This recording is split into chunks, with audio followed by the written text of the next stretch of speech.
Meeting, please come to order. Barbara, please call the roll. We have Commissioners Fleming, Thunderberg, Levine, and Noonan present. Thank you. I understand Commissioner Barad is on her way and will be here in the not-too-distant future. This proceeding is broadcast on Channel 35. The exact broadcast times can be found by contacting Channel 35. I have no opening remarks. Mr. General Manager? I do have a couple. First, I wanted to let you know that November 10th, the JFB Building was recognized with a 2016 Sustainable Innovation Award at the United States Green Building Council for indoor environmental quality. And a lot of that has to do with the high quality of the building air. There was a retrofit. It was done in a LEED kind of focused approach. A lot of effort by Nancy Sutley and her crew, and then also our industrial hygiene group, who is also part of ensuring that we did everything that we could, and then having it be recognized by the United States Green Building Council. So a wonderful award for the building. And then the other thing is I'd like to introduce some new staff, since there's a number of them. You can obviously see Rich Harisick over across as a new senior. Let me just interrupt you for 1 second to correct the roll call and note that Commissioner Barad is here as well. Sorry. Not a problem. We just started. Rich, now the senior AGM of water. We also have Jason McDonald. When I call your name, if you stand up, Jason, there you go. Jason is the new Assistant Director of Supply Chain Services. He comes to us from the city of Long Beach, where he was in charge of all procurement, labor compliance, and business licensing. And before that, he worked for the city of Fresno, Homeland Security, United Airlines, and is a graduate of UC Berkeley. So we're glad to have him.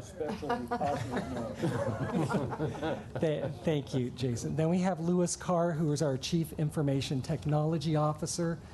Louis just started yesterday. He comes to us from Clark County, Nevada, where he spent a number of years as their CITO, and he has worked for Nevada and Texas areas, both for state and local agencies, managing all of their information technology efforts. Thank you. We're very lucky in that Mark Townsend, who, as many of you know, has been the interim Chief Technology Officer.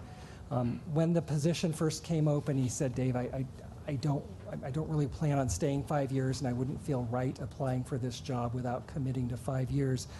But he has been so instrumental on everything related to the remediation of the customer care and billing system that he has agreed to stay with us for another couple years as the CIO of the customer care and billing effort. So while he will be continuing with that very challenging effort to fix that problem implementation by our contractor, he'll be here about 18 to 24 months and finish that project and help us move on our way to all the interaction with smart grid and everything else. So tremendously appreciate that Mark agreed to stay there so Louis can focus on everything else while Mark is taking care of that big effort in that same department.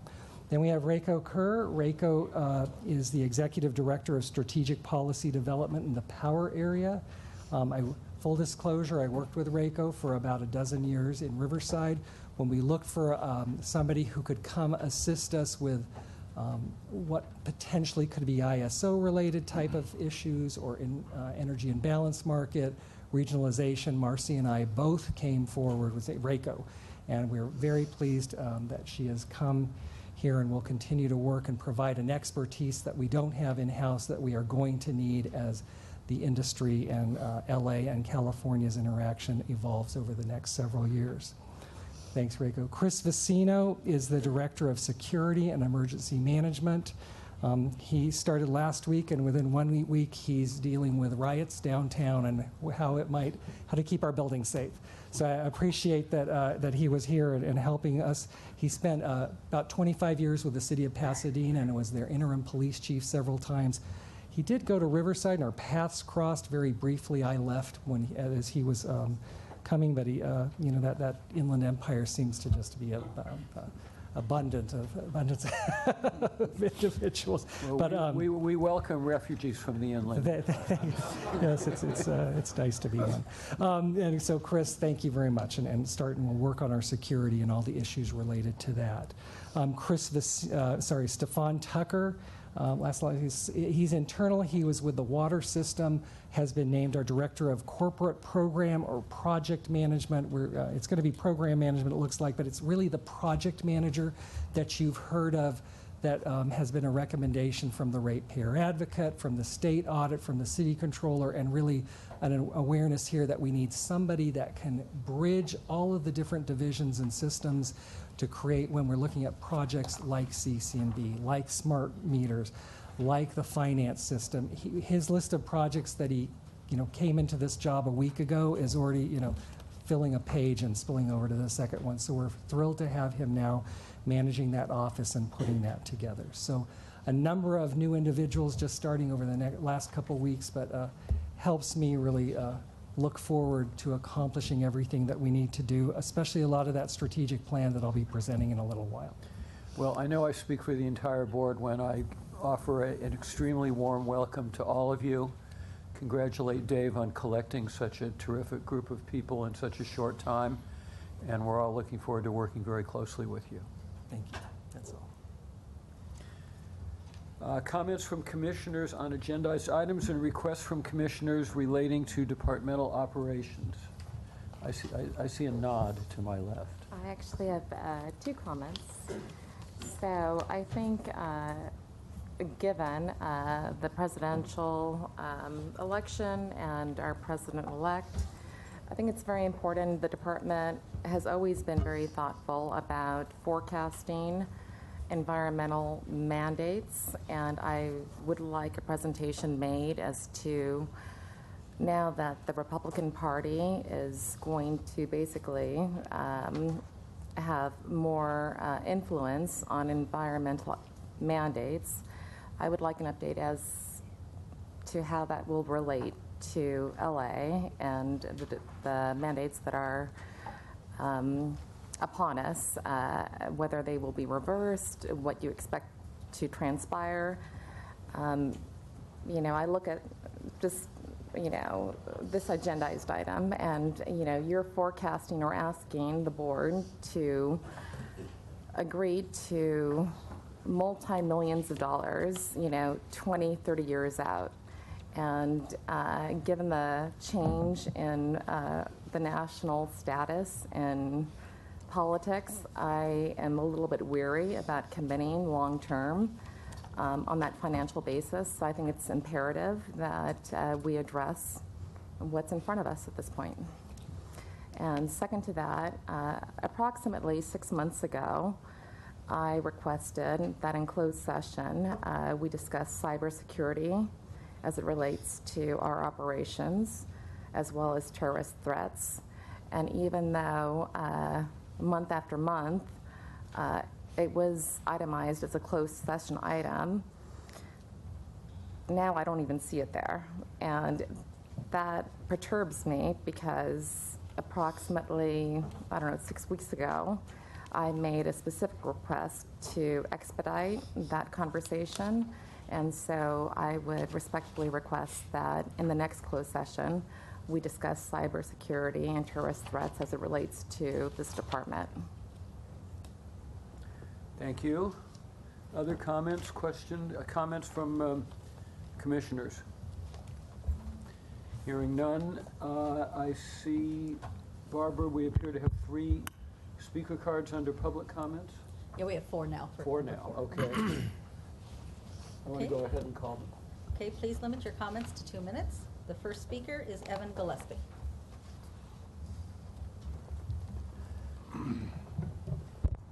Hi there, good morning. My name is Evan Gillespie. I work for the Sierra Club. It's been an interesting week with the election, and I think for a lot of folks it's been a challenging week. And I just wanted to start off and say that, in thinking about the implications for the environment and for a lot of different communities across the country, I was really heartened to think that I live in a place like Los Angeles where there's real leadership across a number of lines, including climate, immigration, economic justice. This is a great city to live in, and I'm proud to be here. And we're looking to you all to continue to lead in a time I think is going to be very difficult for a lot of people. To that end, I wanted to raise 2 points that are going to come before the commission, I think in the next couple months. I just wanted to put them on your radar. The first are equity metrics. I want to personally thank Commissioner Funderburk for his leadership on this. I know a lot of other staff and board have also been very involved.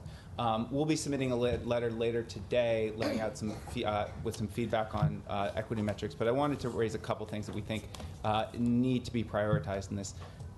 First, I know there's been some conversation about how to think about tree canopy and investment in trees in different communities across LA. We think this is really important both for mitigating rising heat related to climate change, but also just as a matter of beautifying neighborhoods and ensuring that everybody has access to a healthy environment. The second thing is if we're really going to be serious about moving forward with equity metrics, and we really think this is a great step forward, it's I think the largest utility in the country to really do this. We want to make sure that there's appropriate funding and staffing for positions to ensure that once we have the data, we know what to do with it, and we're able to both guide our investments in a way that's equitable. The second thing, and I don't know how I'm doing on time here, so I'll be quick. We've been part of an IRP advisory committee for the last 7 or 8 months, and I want to thank the staff for their leadership in bringing together a lot of different opinions and a lot of different stakeholders to weigh in on the direction of the utility when it comes to its energy investments. This has been by far the most productive IRP process that we've been a part of to date, and I think that's reflective of staff hearing feedback from stakeholders in the past and building off of past IRP experiences.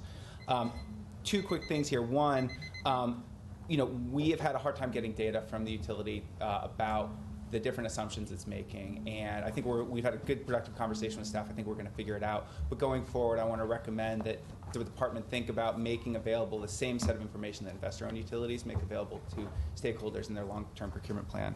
And the final thing is, and I will wrap up, we're really excited about Case 8. We're in a moment right now where you can invest in clean energy, you can invest in energy efficiency, electric vehicles, all these great environmental programs. We can go above and beyond state mandates and keep our bills almost exactly the same as they would be under a base case scenario. So we think we're in a great phase now where clean energy is cheap enough that we can move forward aggressively on the environment and keep costs down. So we encourage you to select Case 8. Thank you. And I know I went over, so appreciate it. Thank you. The next speaker is Cynthia Amador.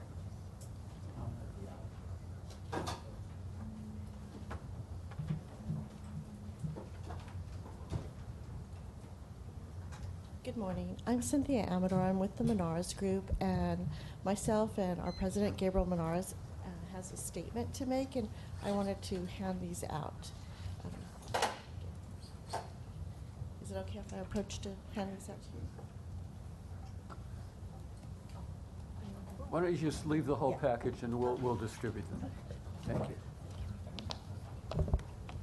Hi, good morning. I'm actually the next speaker on the speaker card. Dear members of the commission and general manager, I come before you this morning to speak on a DWP RFP. It was number 90311. It was a business retention program RFP. The Menares Group attended the pre-mandatory bid conference, and we were told that it was a $2.4 million contract. It was the total sum of the entire contract, and it would be divided among multiple contractors. We bid on the contract. We were awarded the contract and began contract negotiations on June 9th. We finished those contract negotiations, told we'd been selected as one of the contractors. A week later, we were told that we had to turn in some financial data. We did that. And 60 days later, we were told we did not meet any financial stress tests. Or the ratio thresholds, debt ratio thresholds for the contract, none of which were included in the RFP, were never mentioned at the mandatory pre-bid conference. And to me, it seems manifest bad faith to ask somebody to negotiate a contract, tell them they've been awarded the contract, and then after the fact come forward and say that you don't meet the financial stress test. We're currently a DWP contract holder on another contract. This would not be our largest contract. This $2.4 million contract, to my understanding, would be split among 3 bidders over a 3-year period for about an $800,000 award to each contractor. It would be about $266,000. like I said, this wouldn't be our largest contract. It'd probably be the third or fourth largest contract our firm has. We'd ask you to look into it because it just doesn't sit well to be told you're awarded something, negotiate the settlement, have your legal counsel look into it, and then have retroactively applied stress tests. And when we inquired on what those thresholds were multiple times, we were never told what they were. Thank you. Thank you. Okay, the next speaker is James Harris.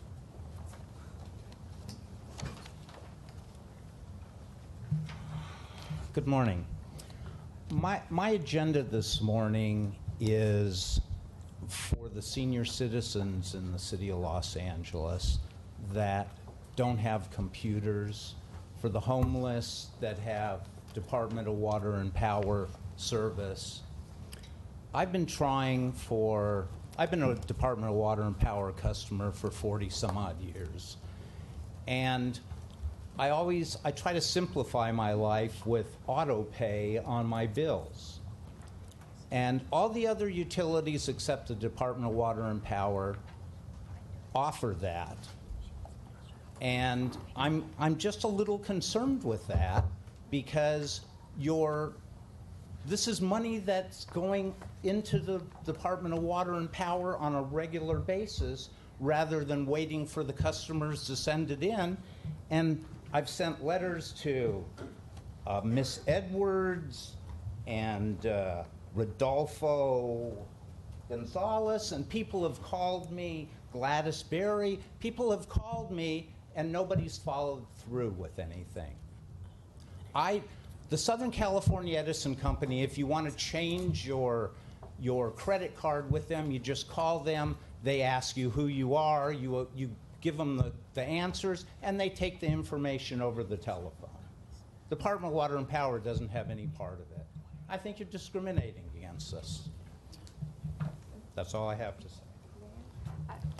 Out of curiosity, just to get clarification, so we have responded as a department, but you say we haven't followed through. So exactly what is it that you're requesting? I'm requesting tough thing. I want the Department of Water and Power to take my auto pay information with me having to go online to do it. Okay, we'll make a note of that. Thank you. Thank you. Thank you. The next speaker is Jessica Goodhart.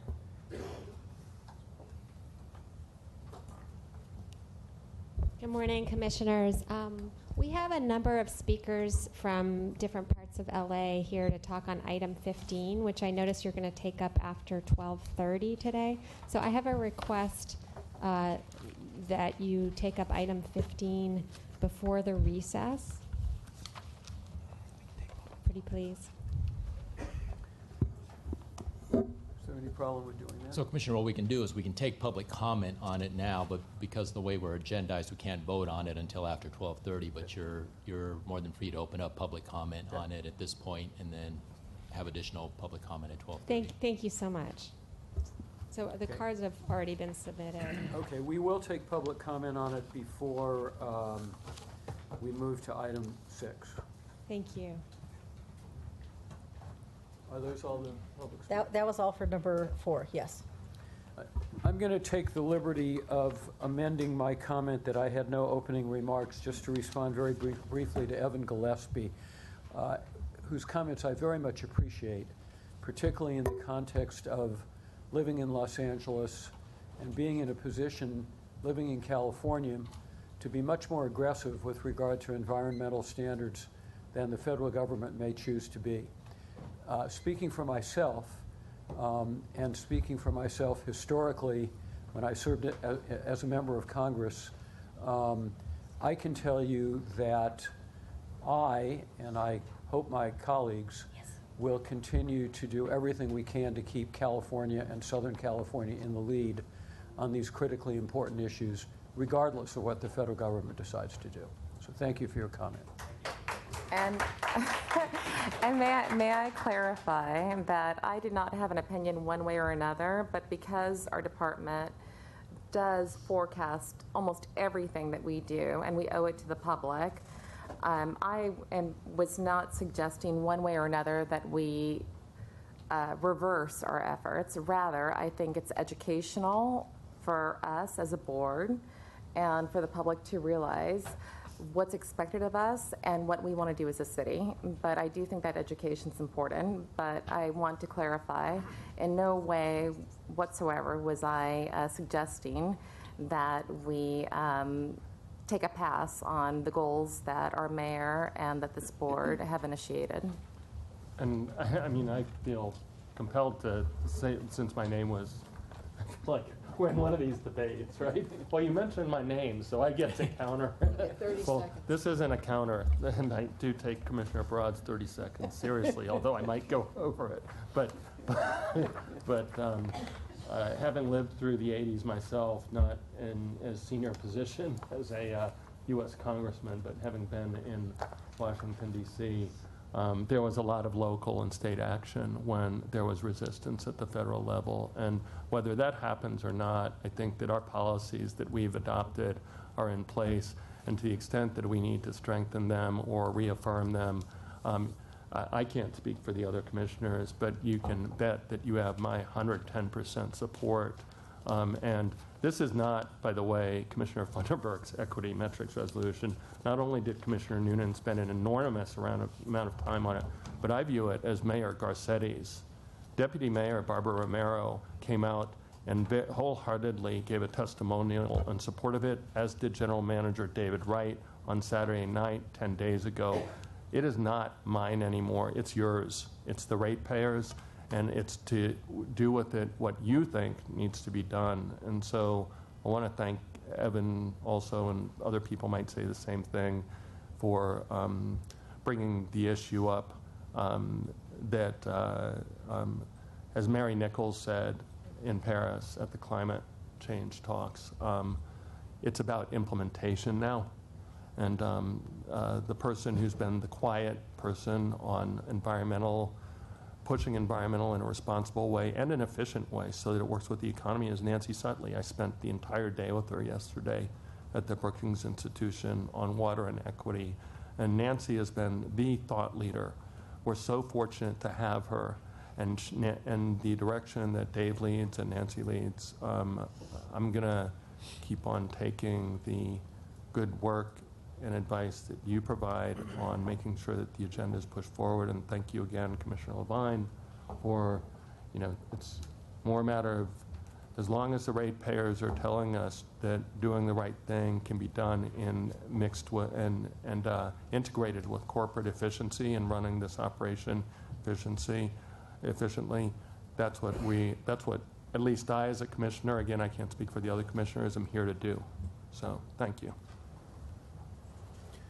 Other comments?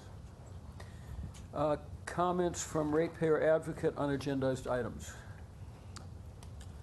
I will have brief comments on items 6A and B and 7, and also a brief comment on item 39. Okay, we will look forward to those comments. And I'll go off agenda and say, I was a student in the Claremont colleges in the 70s, and the difference in the Inland Empire, and the difference in air quality was not due to federal action, it was due to state action. Thank you. My last comment is, again, I feel like I was just posing this as an obvious topic of discussion. And I am very, very proud of Los Angeles and the goals that our mayor has set, that our board has set, that not only have we realized, but on many fronts, we've actually exceeded the timeline of achieving those events. And I do think it's important because this board is built upon transparency, and obviously something monumental has occurred within our nation, just to have that discussion. But for the record, I am absolutely supportive of LA being front, center, and first in achieving environmental goals. So, Clear. thank you. Okay, we will take public comment on item 15. Okay, How many speaker cards do we have? I think there are 7. Okay, I'd ask you to limit your comments to a minute each in light of the number of public commenters we have. Okay, the first speaker is Myrtle Chambers, and after that, Rishi Kapadi.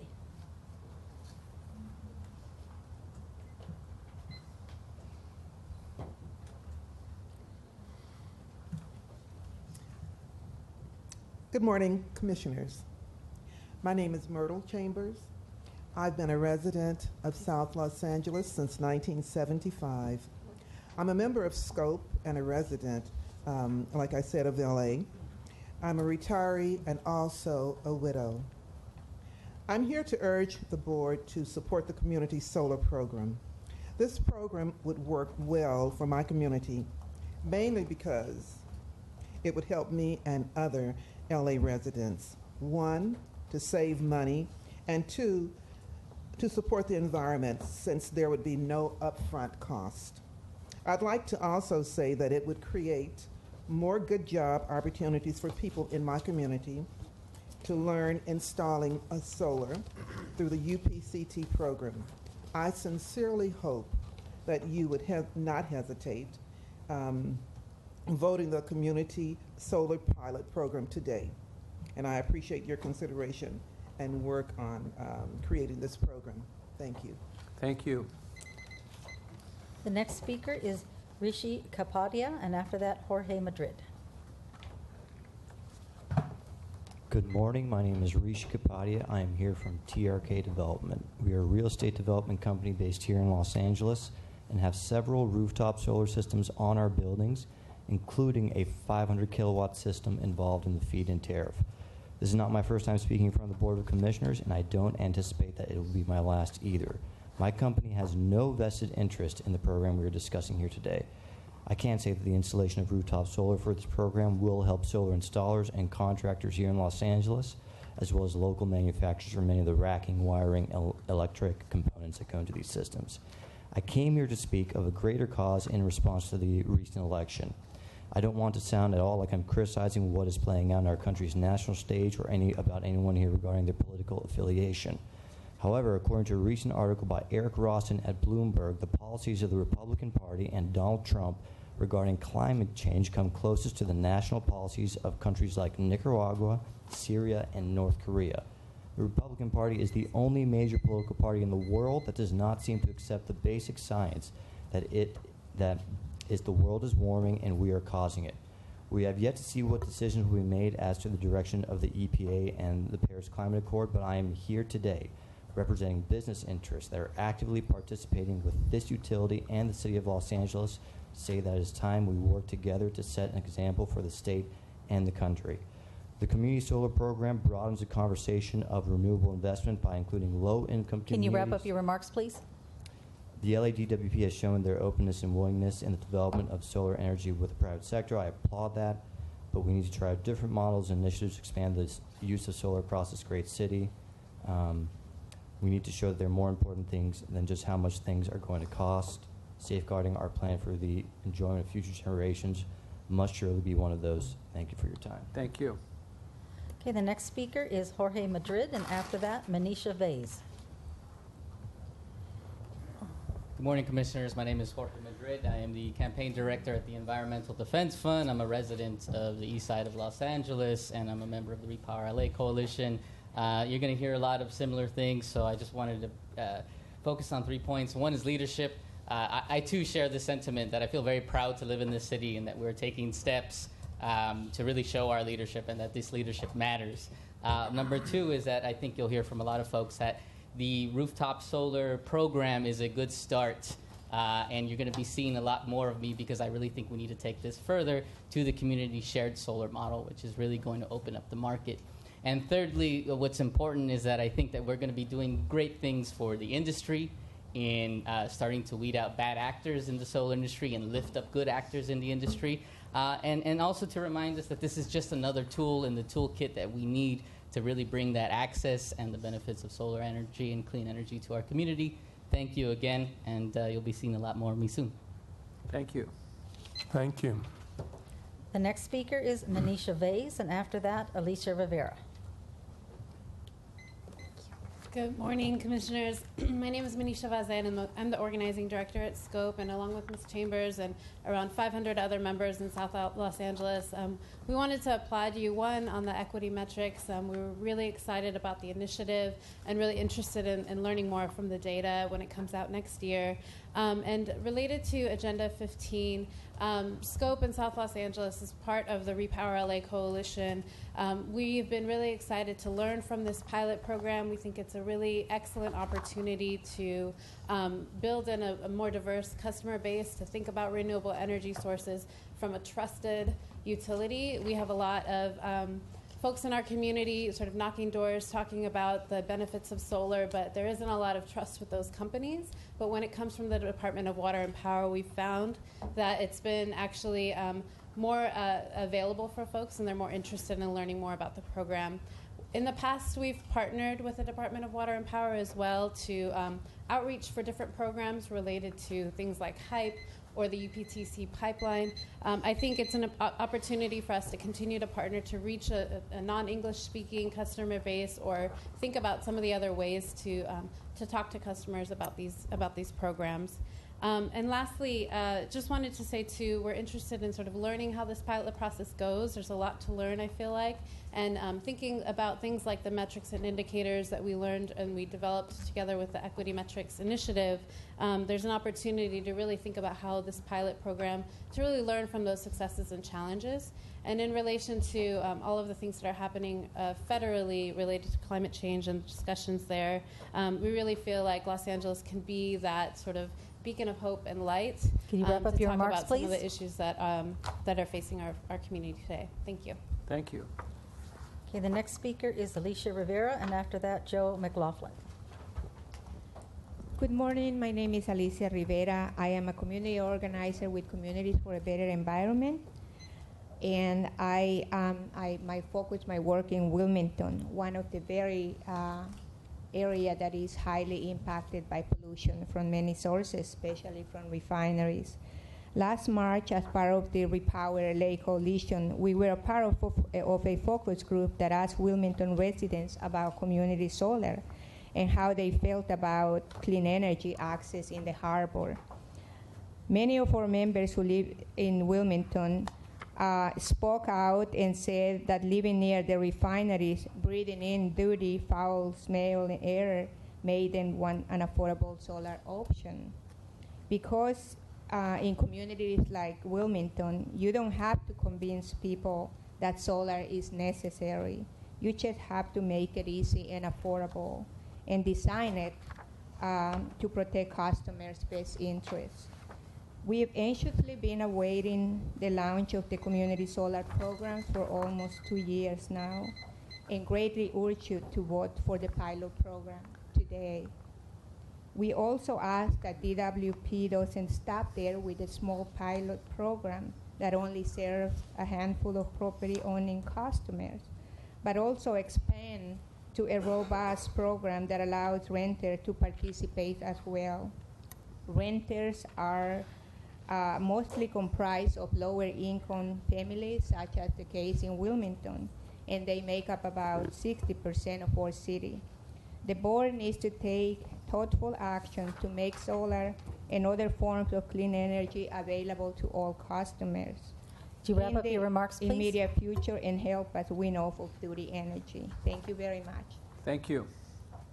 Okay, the next speaker is Joe McLaughlin, and after that, Katja English. Good morning, Commissioners. My name is Joe McLaughlin. I'm a retired teacher and administrator from the Los Angeles School District. I'm also a ratepayer. Actually, I like to consider myself a stakeholder and investor in LADWP, since you are a municipally owned utility. I also worked after retirement as a local project leader for the Power Save Schools program, working with school children to design campaigns on their campus to save electricity. I had 5 schools in the southern part of the LAUSD that averaged 14.8% savings of their electricity, saving the school district about $35,000. I had other schools in other districts that saved up to 20% of their energy, so I wanted to push that. I also took courses at the UCLA Extension in Sustainability to learn more about our energy situation and the sustainable world we need to build for ourselves. And so with that knowledge, I've been very impressed with the IRP meetings that have been conducted by the DWP, the expertise that the engineers have here for building a program is impressive. I see our job in Sierra Club and others to keep pushing for the political cover to move faster and faster. The IRP that states for 65% in 2035 is good, but we need to go for 100%. Rooftop solar is one area that we can contribute to that. Not only does it improve our energy situation, but it democratizes energy generation. It has people become part of the solution to the problem here in Los Angeles. It's very important to expand that as much as we can in all directions, make it affordable. It builds good jobs. It brings energy to this country. I saw in the Before the Flood documentary that some cities in Germany are almost 100% sustainable by their solar program and wind programs. We have several times more sunlight here than those countries. We should be able to be way ahead of them. Thank you very much. Thank you. Okay, the next speaker is Katja English, and after that, Roxana Aguilar. Hello, thank you. My name is Katya. I'm an organizing representative for the Sierra Club on the My Generation campaign, working to get our city to 100% clean energy. And I just want to share, because I don't want to be repetitive, an experience I had last week. Currently, right now, we're working to get Los Angeles, hopefully with the board's help, to 100% clean energy. And our first target is the LAUSD school system as one of the largest purchasers of power from DWP. We want to see the LAUSD really lead the way and push for clean energy. And in presenting to students at Van Nuys High School last week, the day after the election, there's a lot of fear. And there were a lot of students in the room who want to talk about what this election means for their safety, for the safety of their families. And that's a really hard thing as an organizer to go in and face. And the one good thing is that I think we've reached a moment where a lot of people are looking for ways to get involved. And so I just want to let you know I'm really excited about all the students who are coming in looking for a way to get involved right now with this campaign and also with the movement. And I really encourage the board to lead the way because you have an amazing opportunity, and the students, the LAUSD school system, the Sierra Club, and this movement will not wait. So thank you. Thank you. Okay, the next speaker is Roxana Aguilar.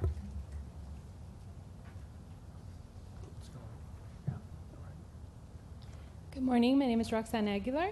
I'm a ratepayer and I'm a resident of Northeast Los Angeles, here in Los Angeles, and I'm very happy to be here. I work for the LA Conservation Corps. We serve 18 to 24-year-olds, and I'm sure most of you are familiar with that program. We are very excited that this initiative is on before us. Our youth are very excited to connect to employment and to connect to training with the UPCT program. And the many opportunities that will come with that, including living wage employment, opportunities to move into the private sector if needed. So I really encourage you to support the community solar program. It is imperative to provide alternative energy options to all people in Los Angeles, regardless of their income, their ability to pay for these programs. So we hope that you support this program, and we look forward to hearing your decision. Thank you. Thank you. Okay, that was the last speaker card. Okay, very good. I'm very pleased we were able to take the public testimony before the long wait. We will now move to the policy discussions, items 6A and B. First, item 6A on the water recycling program. So we have a presentation this morning in response to Commissioner Spenderberg and Noonan's request for the water system to provide information on our water recycling program. Water recycling is a huge part of our water resources portfolio, so the presentation this morning is going to highlight the importance of that portfolio, the projects that are contained in it, and a look at the future forward. Presenting this morning is our division head of our Water Engineering and Technical Services Division, Susan Regani, and her manager of Water Planning, Bill Van Wagner. Susan? Hi, good morning, everybody. We're here to give an update on the recycled water program. This was something that was requested by the board a few months ago, and it puts into context the various recycled water projects that we have and also where we've been and what we are going to do going forward. So for the first slide, and we're going to start with the recycled water master plan. Back in 2009, we launched the initiative with LA Sanitation to do a recycled water master plan, which was to identify all the potential users of recycled water within the city of Los Angeles. That initiative was completed in 2012. And what you see, all those purple dots there are actually all the sources that were identified. And so some of them, you don't see the dots anymore because you could see they're quite condensed. So along with that, you also see the sources of recycled water, which are the four of the ones that the city has are the ones in orange, which you see Tillman in the Valley, LA Glendale in the Valley, and then you also see we have the Hyperion plant, which is by the LAX, and then down at the south end you see Terminal Island. So those are the city's plants, but there are also other sources of supply, which you see in the magenta, which a big source is the county joint plants, which is also south of the city.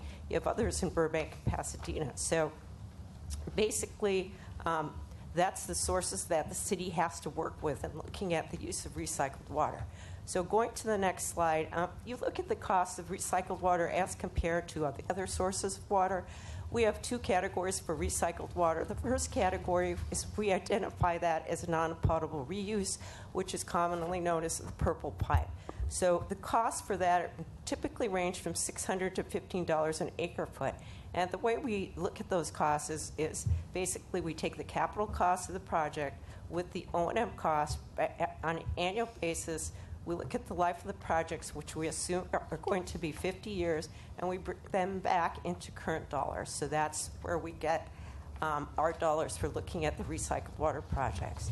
For the second bullet where it says groundwater replenishment, that's where we take the advanced treated water, which is basically water that's treated to higher the purity than you'd say just for the water that's being used for irrigation. That's the water that we will spread and actually go into the groundwater system. So that's the cost for that, as well as the cost for MWD purchased water, if we had to do desalination and stormwater capture. These are all costs that you've seen in the urban water management plan. So since the completion of our recycled water master plan, there have been other initiatives from the city that have driven us for, targeting our use and the increase of recycled water, starting with the executive director from the mayor. Basically, that was in 2014 that we're supposed to reduce our gallons per capita per day, have the city golf courses increase to 85% of irrigation, 85% of those done. Also reduce the purchased water imports. The Sustainable LA City Plan was also, again, addressed the gallons per capita per day, also wanted us to have 50% of our water locally sourced. And then finally, our Urban Water Management Plan, which has a goal of, by 2025 to have 59,000 acre-feet of use of recycled water, and then also by 2040 to have over 75,000 acre-feet of water, recycled water being used in the city. So those are very ambitious goals, and they're more aggressive than was actually we had in mind when we did the original recycled water master plan. So what I'm going to go through now is a little bit of how we look at the system, and then I'm going to go through each of the sources of supply and then some of the projects that we have around them. So when we look at the purple pipe system, we typically look at anchor customers, which would be your large customers, in relative close proximity to a recycled water treatment facility. And then we'd also be looking at opportunities to connect other customers along the way. And I say that because when we look at the cost of all this, we look at it as an aggregate. So we say, okay, and sometime you're going to need, for instance, pump stations or tanks in order to deliver this water as you serve these customers.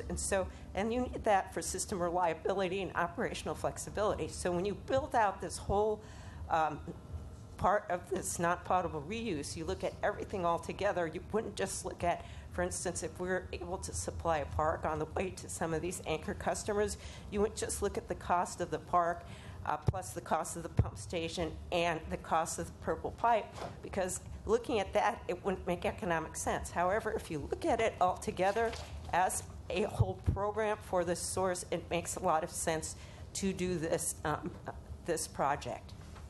So I mentioned to you we're going to go through the sources of supply and then to tell you how we're utilizing these sources within the city. The first one is going to be the Valley system, which is served by the Terminal Island Treatment Facility. And that you could see some familiar names. We have the Van Nuys Golf Course that's being supplied. There's Lake Balboa that is being supplied.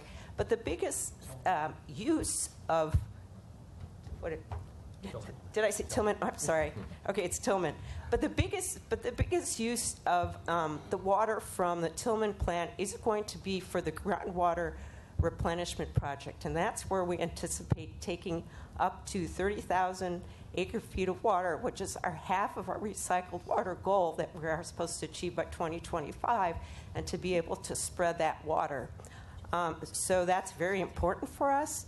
And when we have that project in place, actually all the water from Tillman is going to be fully utilized. There's not going to be any more recycled water available for any other project. So actually that's a good thing for us. That means we're recycling everything that source could, using everything that source could give to us. The next source we have is the Metro system, and that's the oldest system. That's supplied by Glendale. So we have some of the oldest customers there, which is Forest Lawn, Mount Sinai Memorial Park. We have Universal Studios. So they are our oldest customers, but beyond that, we are also expanding that system. We're currently putting together the project to supply Roosevelt Golf Course. It's a city golf course. We're also looking to expand that system down to the city center, where we have anchor customers such as USC, the county, Matchmaster Dye House, and to supply them with recycled water. The board currently approved the Elysian Park and Downtown Water Recycling Project, and that would be to extend the purple pipe and that system down where we could pick up those customers, those anchor customers, down into the city center. The West Side system is, that's where we have our biggest source of supply, so to speak, because that's where you have Hyperion, the Hyperion treatment facility. We are currently using the water from Hyperion. It goes to West Basin. They purify the water to get it to a purple pipe standard, what we call tertiary treatment standards. And we take the water and we use it for Playa Vista, Loyola Marymount. But we are currently working with LA Sanitation to take more of this water, treat it to a higher standard, having LAX to use it for some of their cooling tower needs, and also for us to use it in our scattergood generating station. Last but not least is the harbor system, and that's supplied by the Terminal Island Treatment Facility. Our biggest customer there is the Dominguez Gap Barrier. That's a seawater intrusion barrier. So there, it can take about 5,000 acre-feet of water per year. We also have a number of industrial customers down in the harbor area that we've been working with.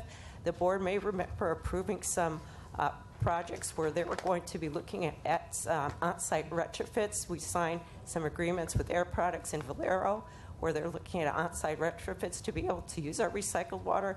We also anticipate being able to use recycled water at Lake Machado, Harbor Golf Course, and local schools. Actually, this is one area, if we are able to sign up all the folks that you see on this schematic, we will have quadrupled the amount of recycled water use in this area. We also will not have enough recycled water for all these facilities, so we are going to be looking for other sources of supply, which would have to come from either Hyperion, or there's a county joint plant that is very close, or West Basin. So looking at the importance of the recycled water portfolio, right now we use about 10,000 acre-foot of recycled water. So our goal by 2025, which is fast approaching, is 59,000 acre-feet, which especially when we get the groundwater replenishment project. That's over half of it, so that's going to be a big goal for us. And then, of course, looking toward the future for 2040, we would be looking at the over 75,000 acre-feet of water. So again, we look to see what we could supply at a reasonable cost and looking at projects to be able to address that demand. Kind of to go forward as far as what the board has approved, this is some of the things you've seen in the past. You remember them. There's some approvals for some construction to go forward for some of the recycled water projects, Purple Pipe. We've also had a request for funding, MWD supplies funding, LRP money for recycled water. Actually, we have a couple of those on our agenda later today. The on-site retrofits I mentioned also that have been approved by the board, and the EIRs that have also been approved by the board for the downtown Elysian. I mentioned those are some of the things that you've seen. And then also going forward, some of the things that you will see. I mentioned we're also asking for more funding from MWD that's on there today. Hopefully next month, we hope to come back with the EIR for the groundwater replenishment project. So you'll be looking at that next month. And then further on for the next year, we're going to be looking at more environmental actions for mitigated neck deck, some more funding, hopefully some more construction agreements in order to further the construction of parts of the recycled water system. This next slide also gives you kind of the highlights of the recycled water program. What it is, the ones that are blue are the ones that we are going forward, but the ones in red are the ones that we've looked at and decided that it really didn't make sense for us to do. Most of them are under the $1,500 an acre foot. There's one that's a little bit higher, which is the Griffith Park South. That one, when we started, it was within that range, but because of certain things, as far as some scope changes that occurred as the project progressed, it did increase in cost. However, I will say that we were successful in getting funding for Prop 84 and LRP funding, so that cost, it has been reduced. So some of the opportunities we had when I talked about sources of supply, Hyperion is the biggest one because Hyperion right now discharges about 200,000 acre-foot of water into the ocean every year. So we are working with LA Sanitation closely as part of One Water to look at and to how to best take advantage of this valuable resource. And also looking at others, for MWD has also recognized the opportunities regionally. There is the joint plant, the county plant, which is down close to the south end of San Pedro. And they are also looking at the feasibility of a regional recycled water system. They look to use about 150,000 acre-foot per year. That's something that we have the opportunity to potentially partner with them. I said that we have needs for additional water in the Terminal Island area. Also, the city could work with them and how to use the effluent from Hyperion, looking at that regional solution. So that's something that we have for the future in terms of looking at our supply. Last slide, this is our last slide. This is a recycled water annual report. You have those as a part of your package. So what I went through right now, there was a number of maps. I said there was a number of customers. If you want to know the detail, that book gives all the detail. For other people that are listening, it is on our website. So if you're curious as far as getting more information about the recycled water program and the annual report, you have it in front of you, or it is on the website. So we'll be happy to answer any questions. Well, first of all, thank you very, very much. This is extremely helpful. I have one quick question. I know other board members have other questions. When you have a facility like Hyperion, which discharges the quantity of water it does, but we're not able to use so much of it, what are the constraints? I don't understand how this whole thing works. So what stops us from being able to go in and capture much more of that water and use it? Well, you have to look at where you're going to be able to treat it. Hyperion is kind of constrained right now in terms of the type of advanced treatment that they may be able to put on site to treat that water. Also, Hyperion, the one thing that's very good about MWD, it's more of a regional supply because Hyperion, when you look at trying to put the infrastructure together, and you have that amount of water, and how do you build the infrastructure out to get to other sources that can use that amount of water? That's a challenge for Hyperion. So I don't know, Bill, if you wanted to. I think, one of the biggest issues of using water is the cost of actually moving it. And down and around Hyperion, there really is a finite limit of, affordable connections that you can make to Purple Pipe customers, sort of the traditional way of using recycled water.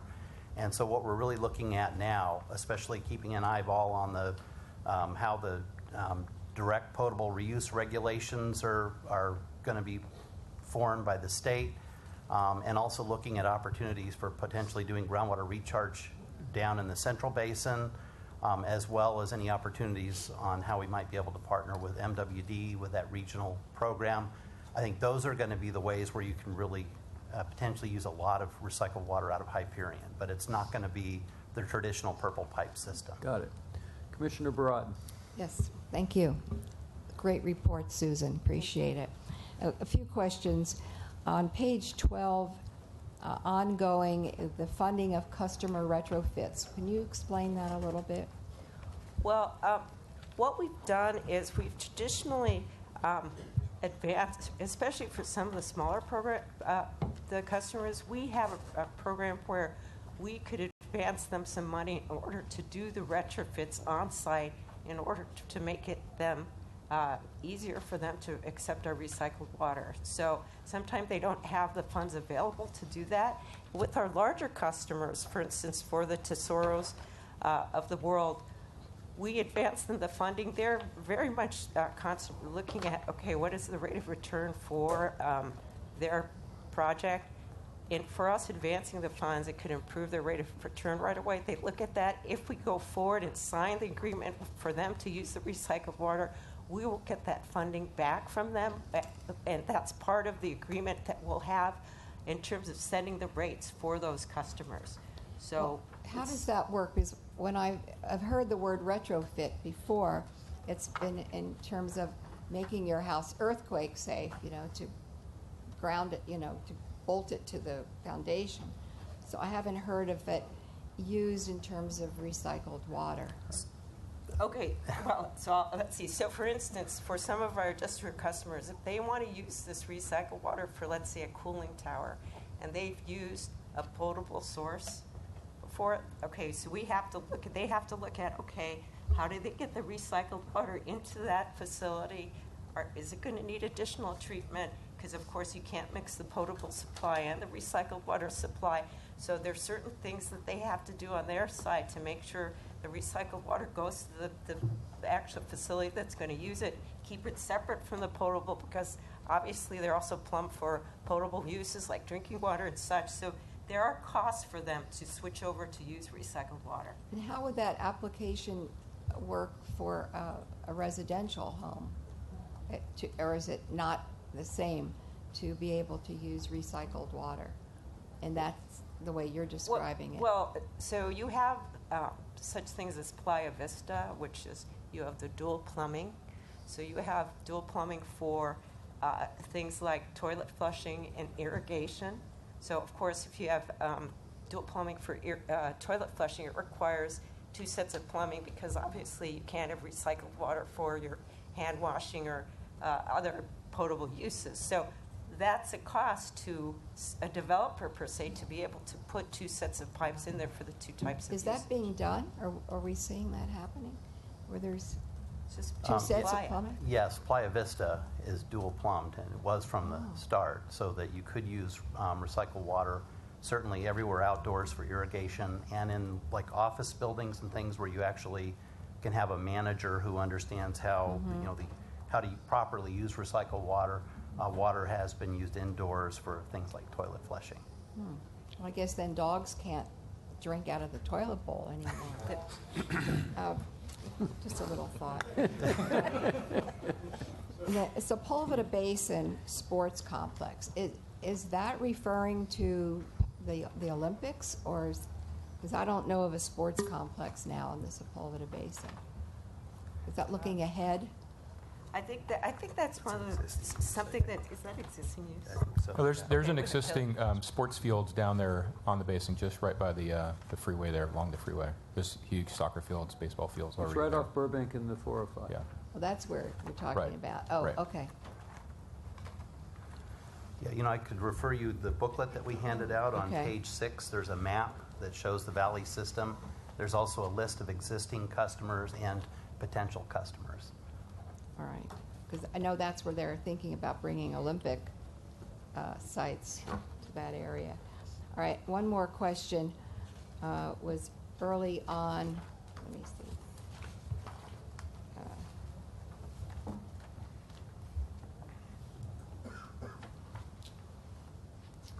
Okay. Let's see, I guess it's page 6. The purple pipes.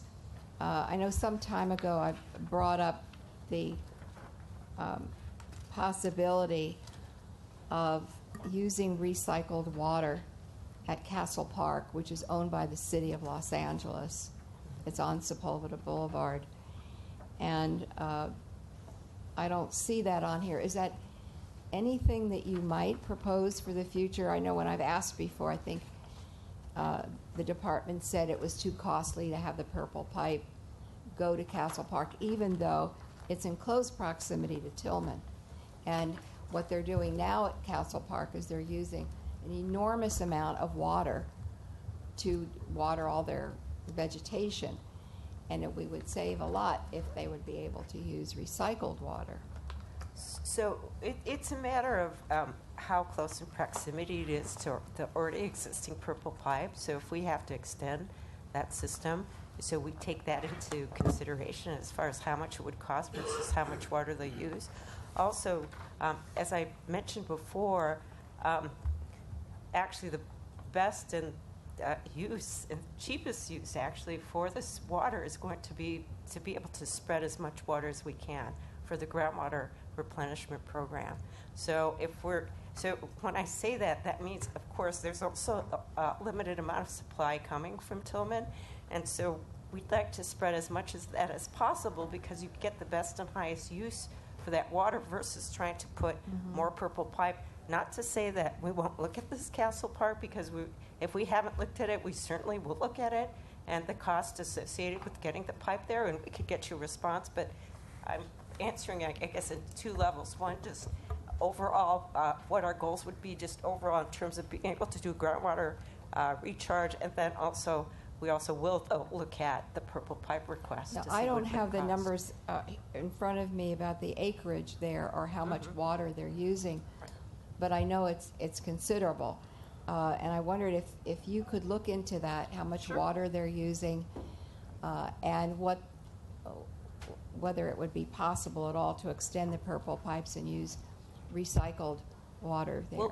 We'll look at that and we'll give you a response. If you could get a response to me, I appreciate it. Thank So you. this is an important point, so that the recycled water recharge project that Bill and Susan are talking about is going to be the biggest chunk of our portfolio going forward, because it really is the most efficient way to deliver that recycled water. So instead of just picking off individual customers, basically all of that water coming out of Tillman will be going to everywhere we can serve it throughout the valley. So basically what we're doing is we're going to be highly treating that recycled water, putting it in the groundwater basin, then treating it when it comes out, and then it goes into the entire distribution system. So not only does any particular customer get recycled water, but essentially everybody else does. And this has been the great thing that Bill and I started 20 years ago and got about this close to being able to do, and then we hit the big pause button for about 2 decades. So this is really kind of the holy grail, if you will, of recycled water. So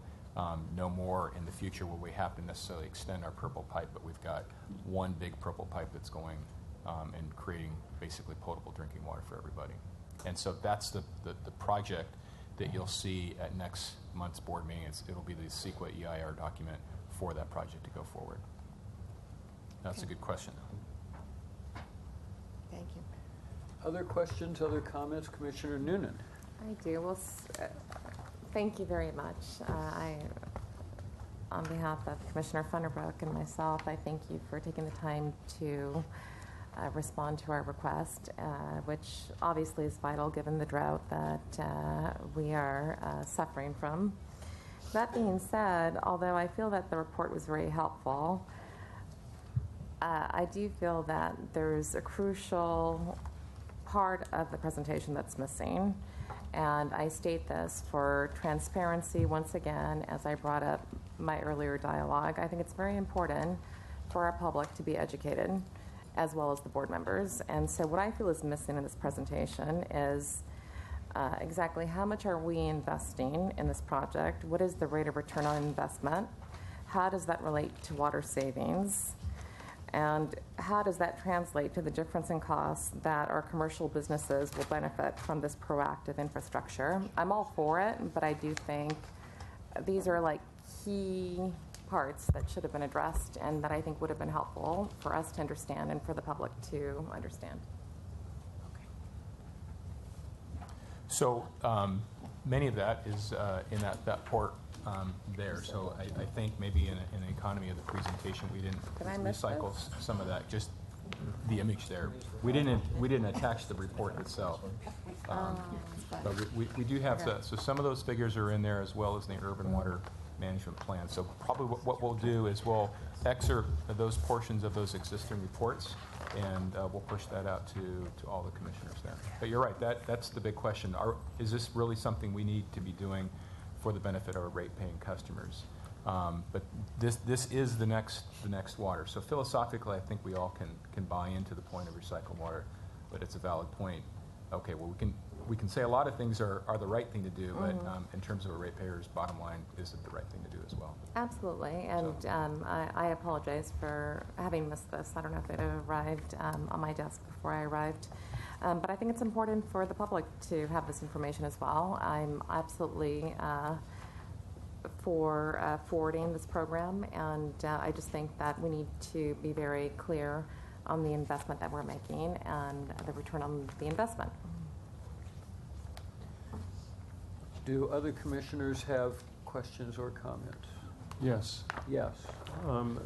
Yeah, and I wanted to thank you too, Susan and Marty. Where's Marty? Is he still here? He's somewhere else. Because Marty's the one I worked with on getting. I know that there are geographical reasons why we're locating these things elsewhere, but the perception sometimes becomes reality. And when you look at a map like this and this thing, looks like we're doing everything in the valley and we're not doing anything south of the valley. But there might be an explanation for it. So, and also when you look at the outreach addresses, there's no map of the outreach addresses. There should be. There should be a map of outreach addresses in any major undertaking we do. Because if we're not equitably looking at the entire city and how it relates and explaining why we're not, there's a good reason, I know from an engineering standpoint, my technical background, why we're doing things this way. But the perception is we're not paying attention, not just to part of council districts 4, 5, and 11, but mainly 8, 9, and 10. Left out. Is there a benefit that we're getting out of this recycled water? Is there a benefit that's not going to these council districts because we're locating these things here? Or there might be a very valid explanation. I, in my deep heart, know that DWP and the staff and engineers have been doing equity for the past 30 years. I know that. I said that when I know it. I know that you guys do that. But I think the important thing is that when it looks like we may not be, that we don't hide it. Don't hide disclose it and explain it. Otherwise, it looks like we're hiding it. So I think that it's a good idea to enhance the presentation that we give, that we share with the public. The public's not even going to probably look at this. It's a great. I suggest that they do, but what they're going to see first is the PowerPoint. And I think that if we can maybe explain in a very legitimate way as to why things are done, where they're done, I think it could head off any questions that you might get at some point and get hit and blindsided with later.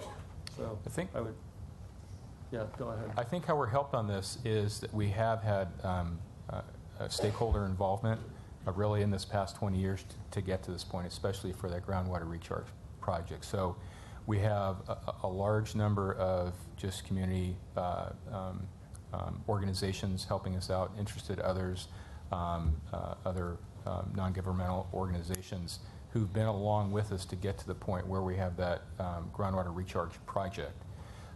So they're helping us spread that message. They're highly energized and put a lot of time into that.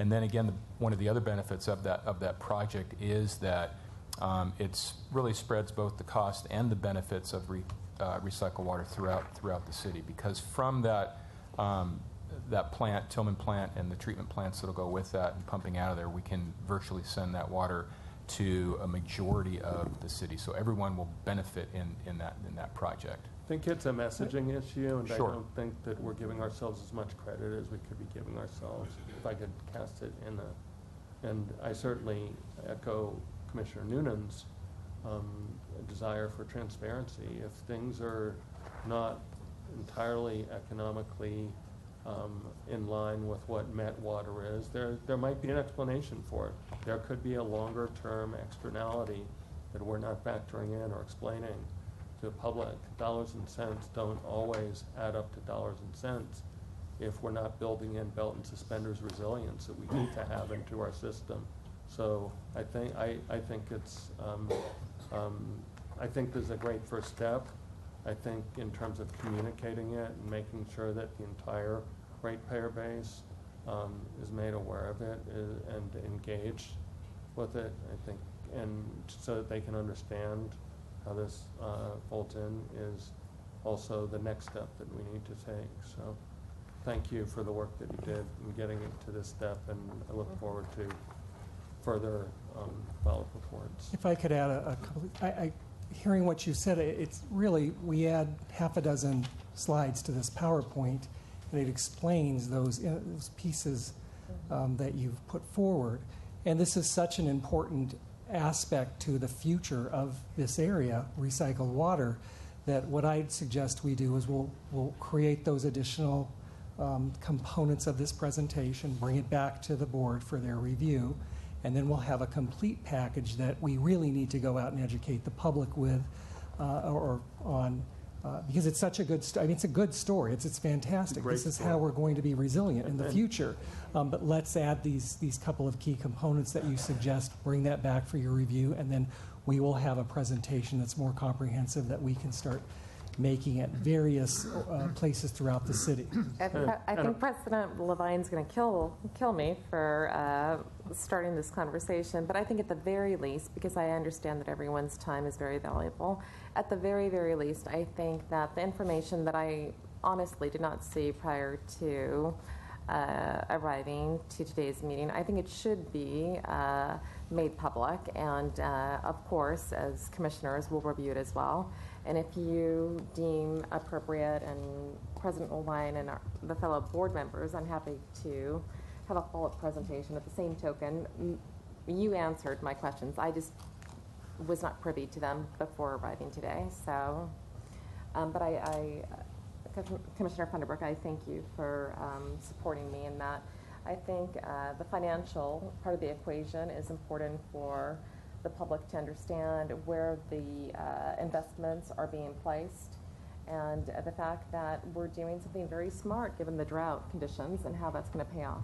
So thank you. And let me just add to that, because I think that this folds in with stormwater capture, something that I'm a big proponent of, and not all stormwater capture. I still haven't seen messaged quite the way I think the public would grasp it, nor the investment made by DWP in messaging and communicating it to how this recycled water fits in with the entire water capture strategy. That's all dependent on the mayor's sustainability. We're taking the lead from the mayor's sustainability plan, Executive Directive 5, and the goals that are set there long term, and even from something smaller that might be larger, like the bucket brigade that Commissioner Broad mentioned, It's all the notion of kind of bringing control of our water sources in basin. We got that as a policy measure, but from a communication standpoint, I think that it's just for the I think that we can do better, and we can message it in a way that it fits in. And when we talk about water, it's inescapable to look at the urban heat island that Evan mentioned, and the tree canopy that Evan mentioned, and the other issues related to that go in some of the neighborhoods that get really hot, to try to integrate that strategy, stormwater capture with green up projects, so that if we are paying more, that there's some tangible benefit that can be measured and benchmarked against other projects that get done. So when you come back, I think that it's important to kind of, I would say take the time, but come back, so that it's important that recycled water, unless you were planning on doing stormwater also anyway, but that the efforts that DWP is making on these different fronts are conveyed, and there's a system set up that's transparent, where the public can know what they're buying. And the public knows what it's buying. They're willing to pay more if they know what they're buying. If it's hidden from them, then I think that it looks like it's being hidden. And so I think that the best thing to do is to get it out there, get the information out there, and attach benefit to anything that we may be, that the ratepayers are paying for. Thanks. Dr. Pickle. DWP has been kind enough to brief us multiple times on this evaluation process, and we think slide 13 is a great summary of a lot of complicated economics. Economics of evaluating multiple sources of supply, multiple customers, and multiple new stretches of pipeline is not easy. It's impossible to do in a straight return on investment analysis. And I think by summarizing this thing by subnetworks in the system, new recycled water subnetworks, this chart has a lot of information on it. So I want to compliment DWP for presenting this way and for getting it out in public. I think it's a very useful chart, and I'm glad they've done that. Thank you. Again, thank you very, very much, and congratulations on the work that you guys are doing. Thank you. Thank you. 6B, Customers First, LADWP Strategic Plan, which will subsequently be item 38 on the agenda. Thank you. I'll be making that presentation. Strategic planning is something I very much value. You need to set where you're going in order to get where you're going, in order to achieve what you need. I've had a belief, because I've worked in organizations that don't have a strategic plan. Without one, you can never fail, but you can also never succeed. And so you really need to document that, and the organization needs to buy into that. So the way that that we created this strategic plan is, and had that buy-in and had that comprehensive approach to looking towards the future, is 40 of the top management staff of DWP got together over a 2-day period and created this strategic plan. And then there's a mission, vision, values, a number of things in here which I'll go over. Presented this to the board a couple months ago to provide you some time to look at it, review it, see if you had comments or edits that you wanted to make. But it's really not a static document. This truly is a document where we as management come back approximately every 6 months and review it after going through a SWOT analysis. If there have been changes, because sometimes things happen in the nation that are not quite anticipated or expected, or in a local area, or in an outlook as to what environment we're working in or operating in, and you need to change this. And so we don't look at this as a static document. We look at something that we come back every 6 months and make just verify that this is either the direction we need to go, or we need to adapt it to a new set of rules.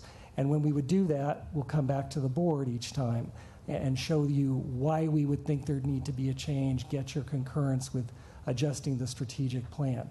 Beyond this, then again, it doesn't sit on a shelf in that we also go to the systems and the various organizations who can use this framework to set specific strategic plans that are unique to their area. Power is already going through a process right now.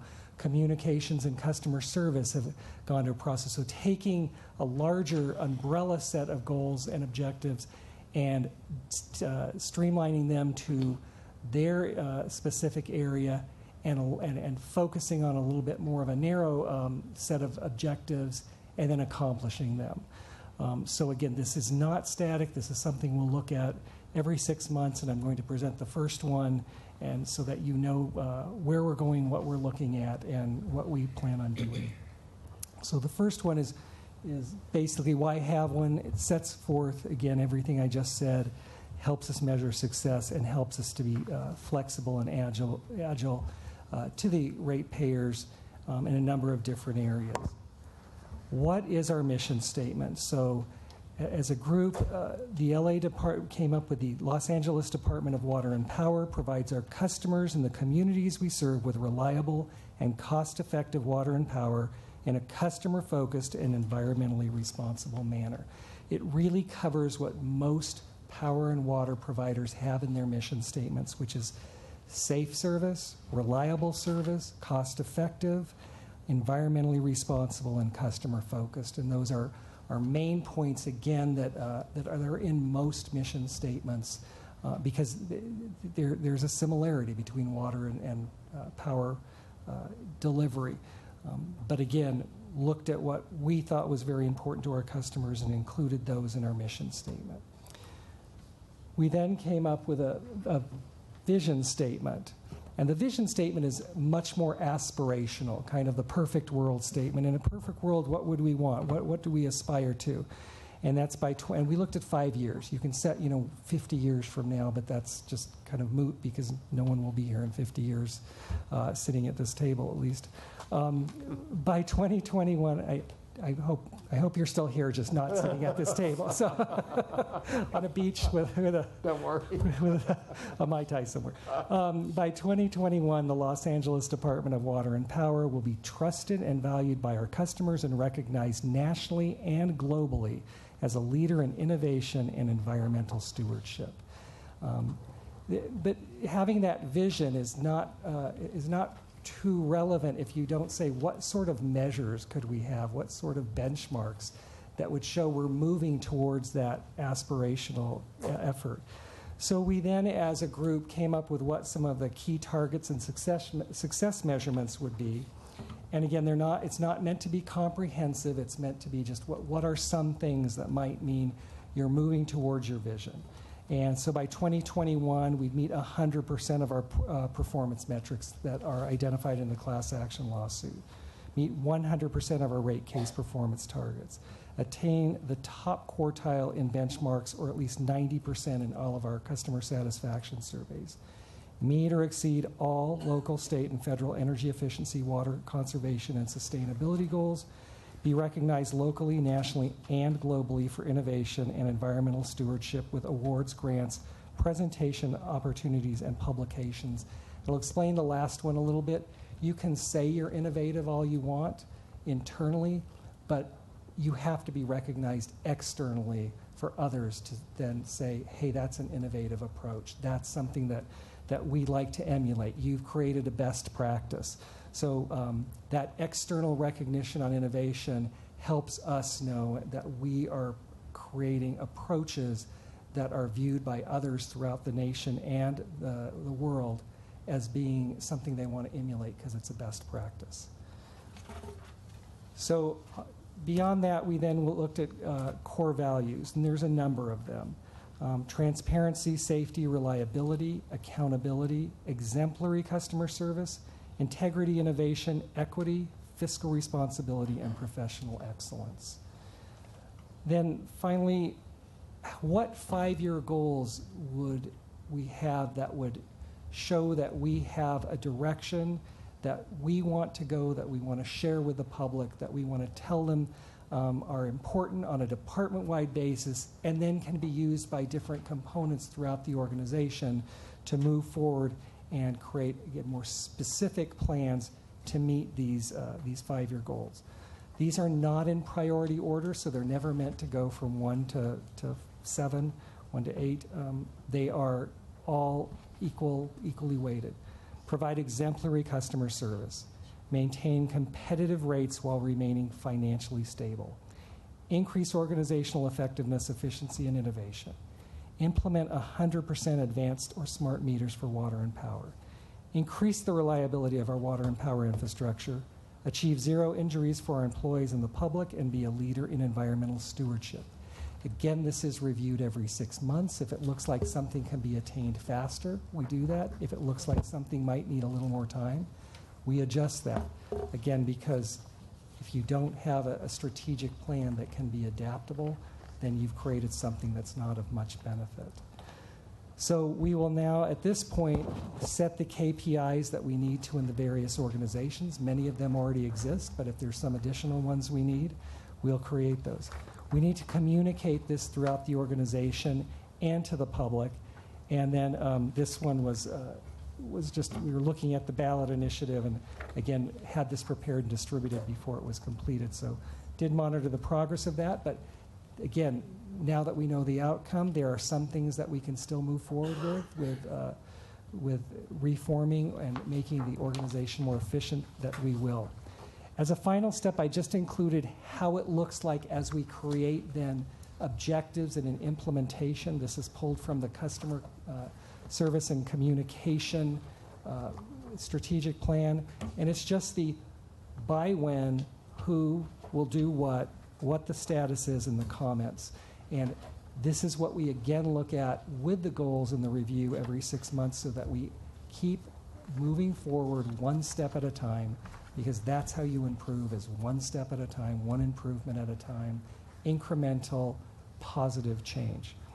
So with that, what I'd like to ask your consideration of today is adoption of this plan, with the awareness that we will be bringing it back on a biannual basis to let you know what might have changed, what might have been finished, what some of the thoughts of staff would be, and that I'd be happy to answer any questions or comments that you might have at this time. Yeah, I want to make a brief comment, then I'll call on Commissioner Barad and anybody else.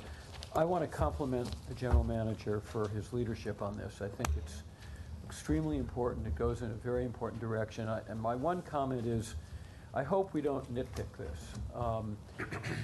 It's a macro proposal. It will evolve. It will be altered down the road. We could spend hours going over each element of it. I think it would be counterproductive to do that. But I leave that to my colleagues. But I urge us to, if there are issues, discuss them with Dave, but not try to rewrite this at this point. Commissioner Barad. Promise I won't nitpick. I wanted to echo Mel. This is very well thought of, and I like the direction you're going. And I would disagree with your last premise about in no particular order, because I think providing exemplary customer service has always got to be number one, and that's where it's listed here in the back, because we have to be customer focused.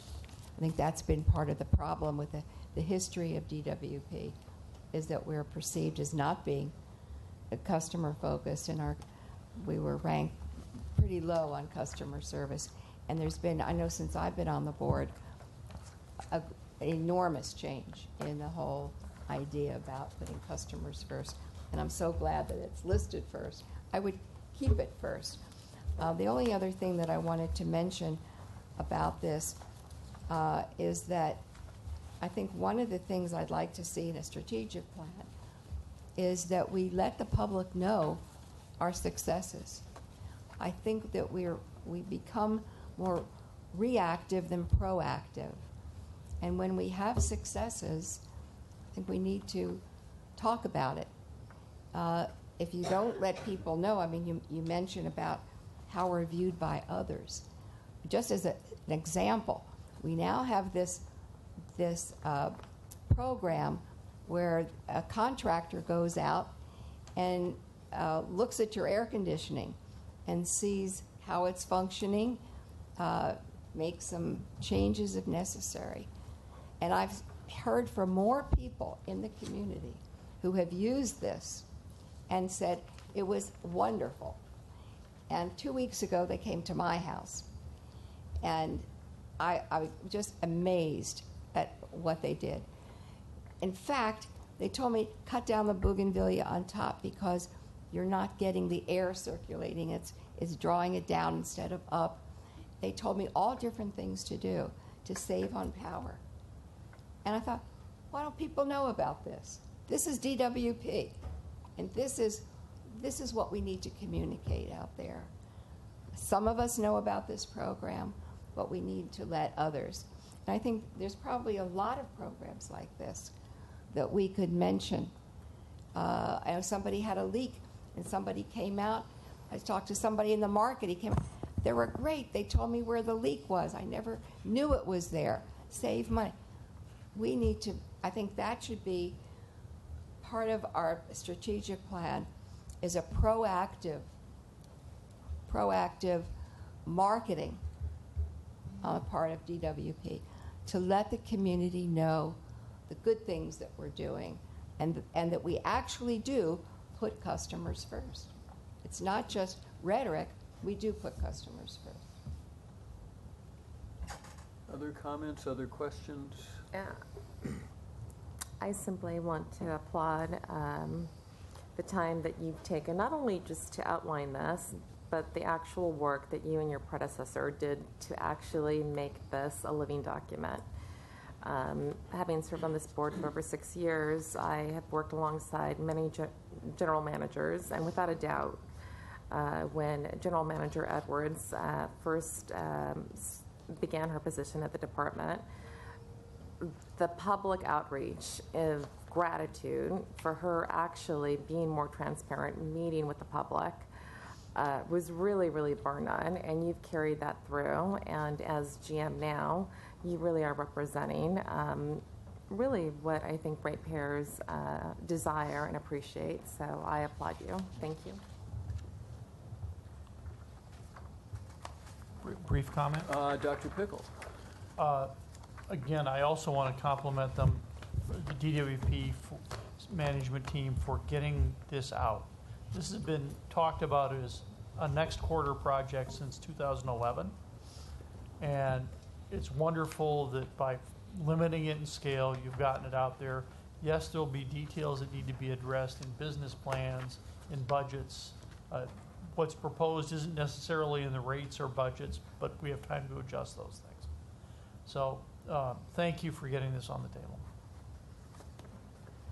So I actually have something to say, and I want to thank you too, Dave, because you've put an enormous amount of time, you and your staff and the prior management as well. I would hope that as this evolves, because I assume it's a living document, that the reason that we are not including as a goal in 5 years meeting equity metrics isn't a mistake. A core value is one thing, but a goal is another, and it's not meant to be nitpicking at all, because I'm fine with this document, but just for the record, I think that both our equity goals, our equity accounting and our environmental accounting, particularly as it relates to engaging our customers more, engaging all of our customers more, it can be folded in and communicated in a way that's consistent with what the management buys into, but it's actually physically in writing. And just seeing a core value of equity once, and environmental stewardship once or twice, it doesn't make me feel, from a perception standpoint, that the organization views those as strongly as I think it actually does. So I think that the wordsmithing may, as this thing evolves, may better reflect the organization's enterprise's commitment to those two things, in addition to being the efficient organization that it has to be. Better if it includes that in the goals and not just what the values are.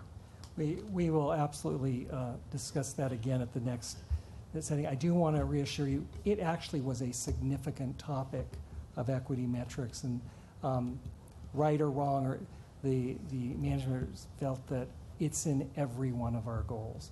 But maybe you're right, it should be more blatantly stated versus considered a portion of, or a part, or something overriding in every one of our goals, but actually consider it and articulate it specifically. So I think that in this day and age, we just need to remind people, and more than once. And I also think we need to remind people that equity is not a social justice issue. It's an efficiency tool. And I think that people conflate the two. They continue to conflate the two. And to the extent that we can get that word out that we are trying to achieve efficiencies through equity, it's vitally important, so that the future boards don't get stray into trying to do things that equity doesn't mean, but they kind of stay with the core mission of the enterprise. Thank you. So this will be before us when we hit item 38 on the agenda. Great job. Item 7, management report, solar incentive program update. Well, speaking of successes, the solar incentive program has been tremendously successful. We've had exponential growth over the last year. A lot of that is due to power system staff restructuring how we deliver the program. And Jason Rondu, who will speak today, was a key part of that, leading that effort to restructure how we deliver the program. And we thought it was important to talk to you about that success today, but also to think about the future, because SB 1 technically ends at the end of 2016. So what we want to do is have a conversation with the board on what we might do for future local solar in Los Angeles. So with that, I'll turn it over to Jason. Thank you. Great. Good morning. My name is Jason Rondu. I manage our solar development group, and I'm here to talk to you today about the continuation of the solar incentive program beyond 2016. And so it was originally approved as a 10-year program, which was scheduled to end this year. But as I'll go into, we've got a number of incentive dollars that are still remaining, that we project to be remaining at the end of this year. And we'd like to talk about how we'd like to utilize those remaining incentive dollars. And so in addition to that, we'd like to simplify the program requirements, and I'll talk about how we're proposing some changes that will actually encourage broader participation as well. And so before I do that, I just want to lay the landscape of the different solar programs we have at LADWP. The first is our solar incentive program, where we provide an incentive for customers to install their own solar behind their meter, and it helps them reduce their bill. 25,000 customers to date have participated in this program, and it's continuing to grow. We also have our feed-in tariff program, which is geared toward commercial customers, both mid-size and larger. We've got 15 megawatts in service, and we've got 70 megawatts in process. And we're also excited about a proposal to re-offer megawatts that we'll be bringing to you early next year. We'll be talking about community solar later this meeting. We also have a utility built program where we primarily on our own facilities install and operate and maintain solar. And finally, we have the very large scale power purchase agreements out of the basin. And so history of the solar incentive program, really the first generation of this program existed from 1999 through 2007, where we provided an incentive to the really early adopters of net metered solar. We paid about $57 million between that time period during that first generation. And then in 2007, we launched sort of the second generation of the program, which was part of California Senate Bill 1, the California Solar Initiative. And that required that we added $288 million to the incentive program to be paid out over a 10-step declining scale. And so what that means is in 2007, the incentive rate was very high, and it rolled down over the years, sort of like training wheels. We split that incentive dollars in half, so half went to residential, half went to non-residential. And over the course of the last 10 years, we've been paying those dollars out. And so you can see over the last 10 or so years, there's been steady growth in the program, and this is megawatts installed. In terms of the breakdown for residential and non-residential, we've got over 100 megawatts installed for residential and quite a few more in process. And non-residential, we've got over 60, about 60 installed and about another 30 in process. Can you just go back to that last chart for one moment? Does each blue line constitute new each year, or is that cumulative? It's cumulative solar megawatts installed. Okay. Yep. And this shows 180 megawatts, but it's actually a little bit more than that, and we project to have a little bit more than that by the end of the year. In terms of dollars spent to date, again, this is cumulative. Year by year, it's a cumulative amount. For both generations of the program, we've provided nearly $300 million worth of incentives, and there's actually quite a bit more in the pipeline to be paid out over the course of the next year or so. The key takeaway here is that to date, we project, or we actually today have about $16 million remaining in residential funding and about $5 million remaining in non-residential funding. And so we project that probably between 15 and 20 of that will be remaining at the end of this year. If you don't mind, would you just elaborate on that? Because my understanding is that we offered rebates, and then there was a wait list, and we had a difficult time processing the demands of people who wanted to incorporate solar panels onto their homes or onto their businesses. And then you did a wonderful job where we caught up with the wait list. And then, very, very recently, we spoke about the fact that we have so much solar energy that the problem now is, where do we keep it? And we're trying to sell it because we can't keep it. So I think this is a very important intersection. That's a great question. And that's exactly what we're going to talk about at the last few slides is where do we go from here? So the idea is that with the remaining funds, the board can make a decision on how best to deploy those funds.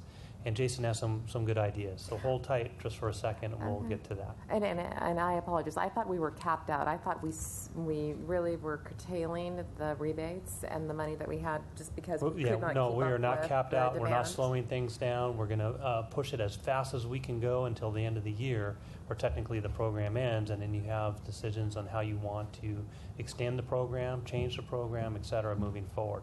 But it's the leadership that you showed back prior to 2007, where we had an incentive program before it was required in the state, before anyone else was offering an incentive program. So we now have the opportunity post-2016 to demonstrate leadership on how we want to do this moving forward. And I apologize. One last question. Are we taking a loss actually selling our solar energy that we just cannot contain, that we cannot use? Are we taking a loss on that? We are not today. As solar continues to develop, we do have to figure out how we best integrate that from a ramping perspective, and that's exactly one of the solutions that Jason's going to propose. Great, thank you. And I'll also touch on those historical challenges. You're taking the suspense away from the solution. I've got more suspense, so hopefully I can. I will touch on those historical challenges that we've had, and I think it's important for our discussion today as well. And so rewinding to the major changes that we made last year, we really made a substantial change in order to focus on getting customers connected faster.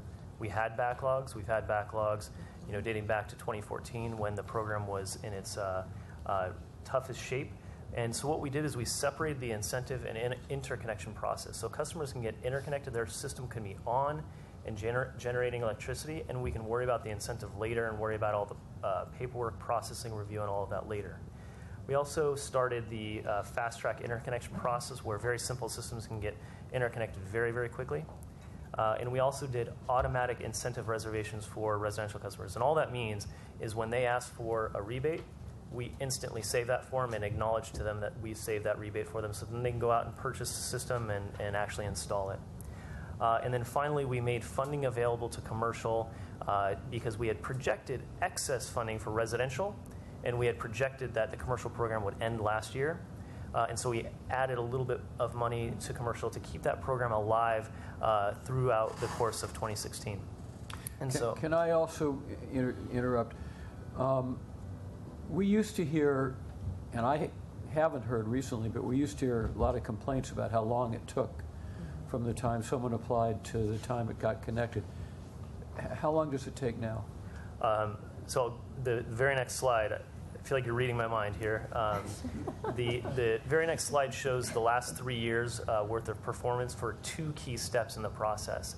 The first key step is our review of their incentive application.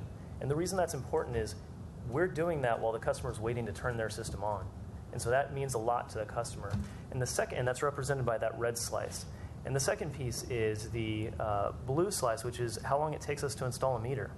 And so when you add those two up, that is the time that the customer is waiting on us to actually get their system turned on.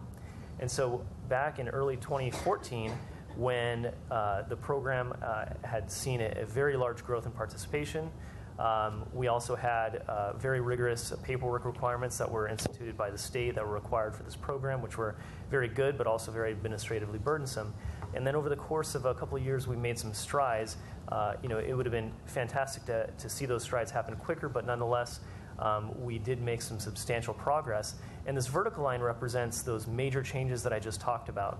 And what those major changes allowed us to do is stabilize the performance of the program and actually set us up to be able to handle quite a bit more going forward in the future. And again, these are average numbers. There's actually a significant amount of customers that are getting connected much, much faster than this as well. But that would be a significant number that are taking longer if it's an average. Right, and those typically tend to be the more complicated installations as well. And there's always going to be room for improvement, and we'll continue to look for room for improvement as well. And not to be nitpicking, but it looks like the 2 months before the processes were changed were shorter. Yeah, and to the credit of the planning division, the efficiency solutions group, and our meter setting team and engineering, we had all hands on deck for that period because of those major changes. And we really, and the next slide shows the participation. You can see that growth. And there's a little bit of a blip there where you see a massive growth, and that was because you've got installers and contractors that are used to a process. And there's a little bit of anxiety there, even though we did some outreach to help educate and that sort of thing. And you can see that really jumps. And so despite that massive jump, we really had all hands on deck to manage that. Okay. And so the last piece on historical performance that I'd like to touch on is the rate with which customers actually want a rebate. And so prior to last year, virtually every single customer asked for a rebate, and that was partially because the processes were intertwined. Now that they're separate, and now that solar prices have dropped, we're actually seeing many customers represented by this red slice actually not ask for an incentive whatsoever. And so what that means for us is that the training wheels for some of our customers have really kind of come off, and they're going solar without those subsidies. And so that brings us to our proposed changes for 2017. And the first is to drop the incentive rate down 1 step. So I said earlier that it was a 10-step declining scale. Every sector is on either step 8 or 9, and we want to bring them all down 1 step. To add flexibility for each sector, we'd like to pool all the remaining incentives. I said we've got a little over 15 available for residential and 5 for commercial. Let's pool them all together and provide flexibility. We'd like to keep the commercial program open as we did last year, but we'd like to cap it, and I'll get into more detail in a moment as to the merits of that and what we plan to do there. Number 4, we would like to open up and encourage solar for different parts of the city which have historically participated less in the program. And then finally, we'd like to more uniformly apply the criteria for affordable housing eligibility and their eligibility for nonprofit level rebates. And so the first one, this breaks down the actual incentive step for the first one, residential. We want to go from 30 cents per watt to 25. To give you a very, very rough ballpark, that may pay for about 5 to 10% of a system. Commercial, we're proposing to drop from 40 to 30, and government nonprofit, we're proposing to drop from 115 down to 95. Now, you may wonder why there's a huge gulf in between the residential commercial rates and government nonprofit, and that's solely because we are trying to make up the difference for the federal investment tax credit, which government nonprofit generally have a very tough time in capturing and monetizing. So does that include schools? Yes, that does include schools. And then the last piece is the affordable housing. And so historically that affordable housing rate was based on the customer. So if it was a customer that had the account, their rate would be 30 cents. But if the developer had the account in their name, the rate would be $1.15. And so there was also some confusion about eligibility over nonprofit, and the structure of affordable housing was not always clear as to whether or not they were nonprofit. So to more uniformly address that, we'd like to set that incentive rate to the same as the nonprofit rate. Have you talked to the California Housing Partnership? We have, and we actually consulted them to help craft the wording for eligibility. I'm glad to hear that, because they're a very recognized and legitimate housing and affordable housing group that's recognized statewide. Right. Some in that housing business have varying levels of experience or whatever, but I'm glad to hear that you're working with them. Right, and our intent was to really be broad with the approach, and we did consult them to get sort of their expertise to make sure we're actually achieving that goal. So, now to touch on the commercial cap, we're proposing to continue to provide incentives up to 150 kilowatts. That does not mean that commercial cannot install a larger system. They absolutely can, and they are absolutely eligible for an incentive, but that incentive would be capped at 150 kilowatts. The rationale behind this is really the larger commercial projects have economies of scale that the smaller ones don't. And they also have two options. They can participate in the feed-in tariff as well, in addition to net metering. They have that choice between the two programs. And so we feel in order to sort of preserve this funding for all sectors, this was a good approach to take. How does the feed-in tariff benefit the individual ratepayers? So because doesn't it go to the real estate owner, and basically that's money that comes out of DWP or wherever, goes to the location, which might be in a poor area or a richer area, whatever, but it's basically going to the developer, which isn't the poor area, right? So it really depends on the structure of the relationship between the developer and the property owner, which we are not always privy to. So if there's a revenue sharing component, which some have, that there's a possibility there. This hasn't happened yet, but there is some discussions with some affordable housing developers to actually look into a revenue sharing structure so that the actual tenants can benefit from that. And so if that does develop, we'd be happy to sort of, report back on that in the future. I'm very interested in that, especially given that the voters have expressed their interest in affordable housing through the recent elections. Right. At least action on a local level has been expressed there. So. And that's part of why we thought it was important to make it uniform in this program as well, because there are some things that FIT will not be able to address, and there's some things that the solar incentive program and net metering are better suited to address as well. I'd like to follow up on Commissioner Funderburk's question about the affordable housing. At what point do you get involved with that? Is that before the unit is built? Do you meet with the developer? How does that work? At a certain stage in their development, after they've decided that they'll want to go solar, they'll apply for an incentive rebate, and then they'll select that they're an affordable housing developer. And then we'll respond with, we've set aside money for you that will give them the certainty that we set aside those incentive dollars. So based on the success of Prop HHH, and there's going to be affordable housing, and then JJJ that has to have affordable housing, are you looking ahead that these will be possible units that would have rooftop solar? Yeah, so that's a very good possibility, but I'd like to take a step back and just set expectations a little bit better and say that this is remaining funding from a 10-year program, and so this funding may last through 2017, or it may be that in the midst of 2017 we take a step and say we might need to tweak this again in the future. So to the extent that projects that have not broken ground yet would have access to this funding, I think it's possible, but it really all depends on how popular the program is over the course of the next year and how long it lasts. And where is affordable housing in the city? Because I was shocked to find out how much affordable housing there, quote unquote affordable housing, there is in the valley. I mean, it's an enormous.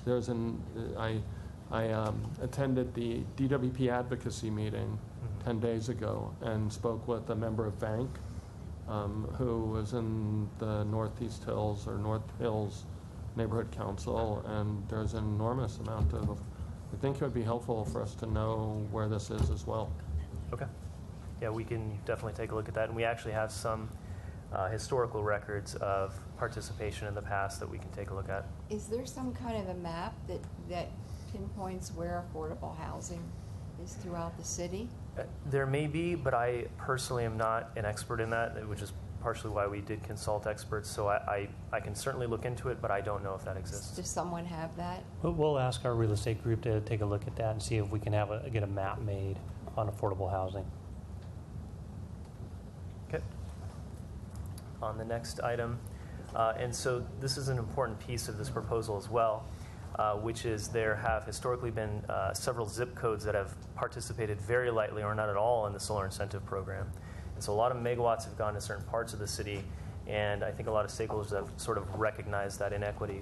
And so what we're proposing to do is provide a 15-cent adder on top of the residential incentive rate for zip codes that have historically participated lower in the incentive program.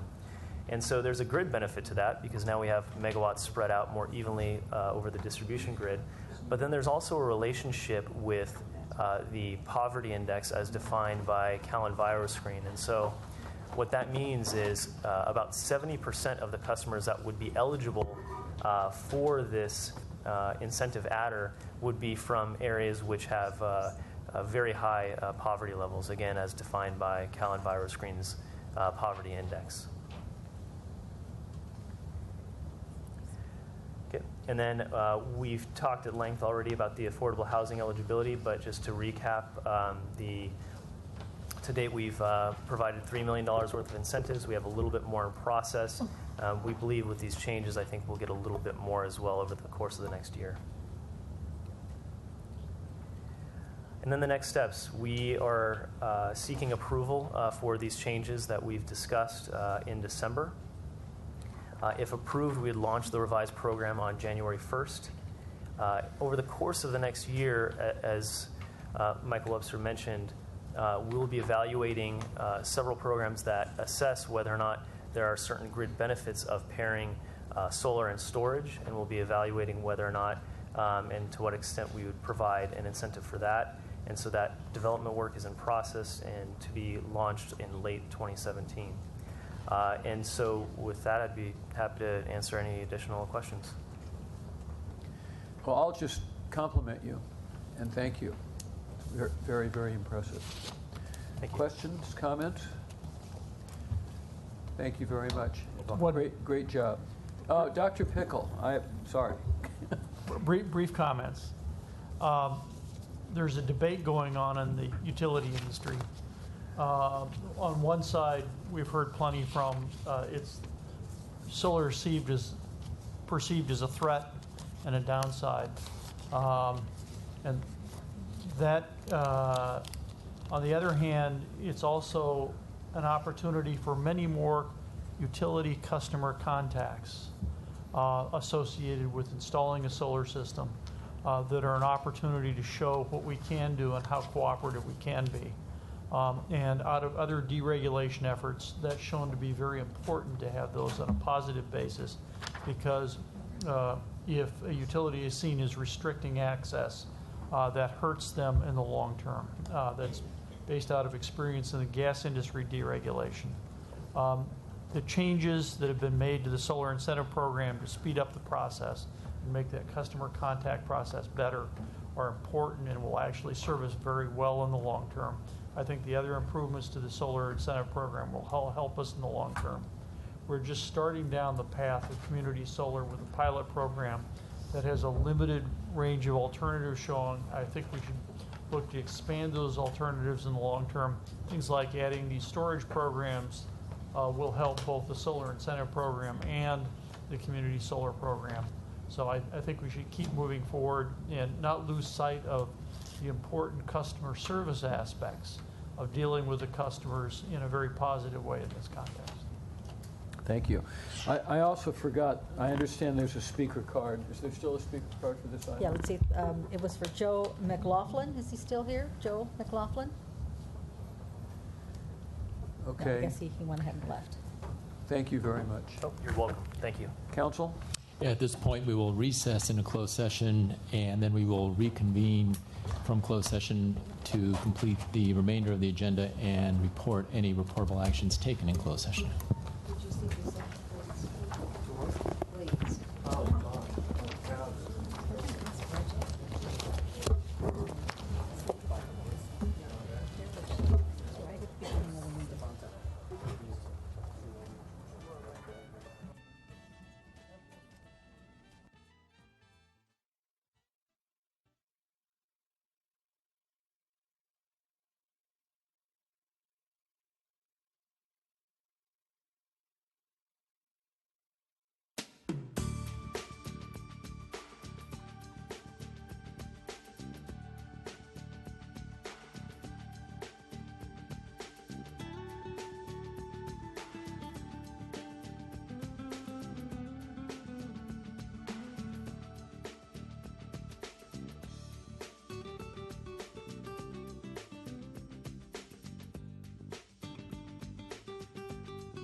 The board meeting will resume shortly. Thank you for waiting.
Recording.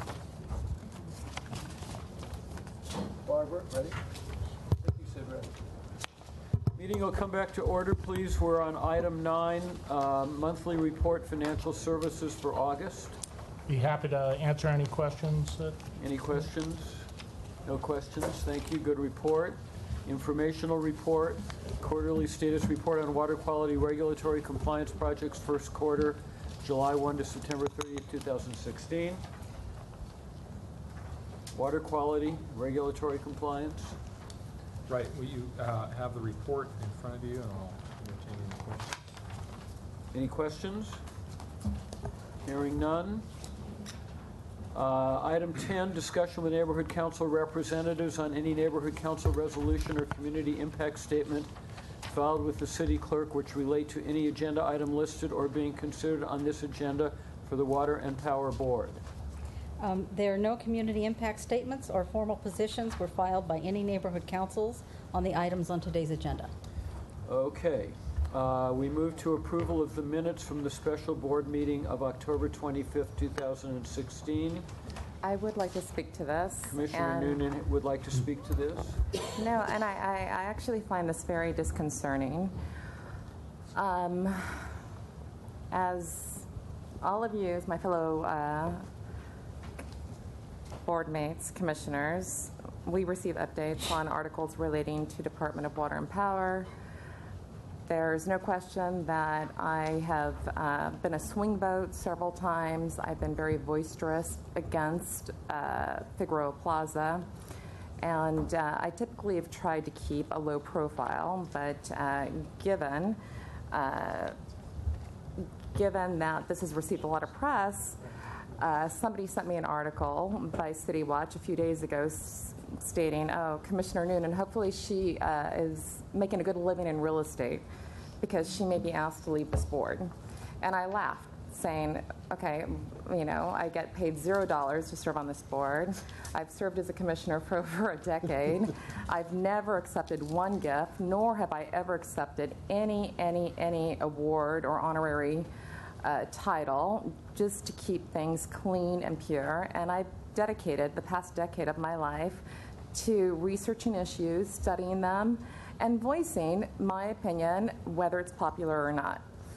And over the decade that I have served as a public servant, this has never happened. And ironically, as I'm reviewing the minutes of October 25th, I'm totally misrepresented, not once, but twice. And my name is associated by deferring a discussion relating to department operations, which I would never do. There would be no reason for me to ask to defer that. And my name is associated by requesting to defer our customers' Bill of Rights. And so I don't want to put anyone on the spot here, but I think something's wrong here. And perhaps that article may have merit, but I don't think this is accidental, and I think it's very, very disconcerting. And so I would like the record to reflect that I never, ever deferred either of those items. If I ever did have an issue that was unsettling, my first position would be to approach the general manager, thereafter the president. But, you know, in my recollection, I may have revised a motion or suggested an addendum to a motion, but never once have I come out deferring anything out loud without consulting the GM or the president first. So to be misrepresented, not just once but twice, as it relates to items that are so important, I find this very, very disconcerting. So I don't know who made the motions to defer, but inasmuch as I frequently do at the request of staff, I would suggest that these two items be altered to suggest that I was the person to request deferral.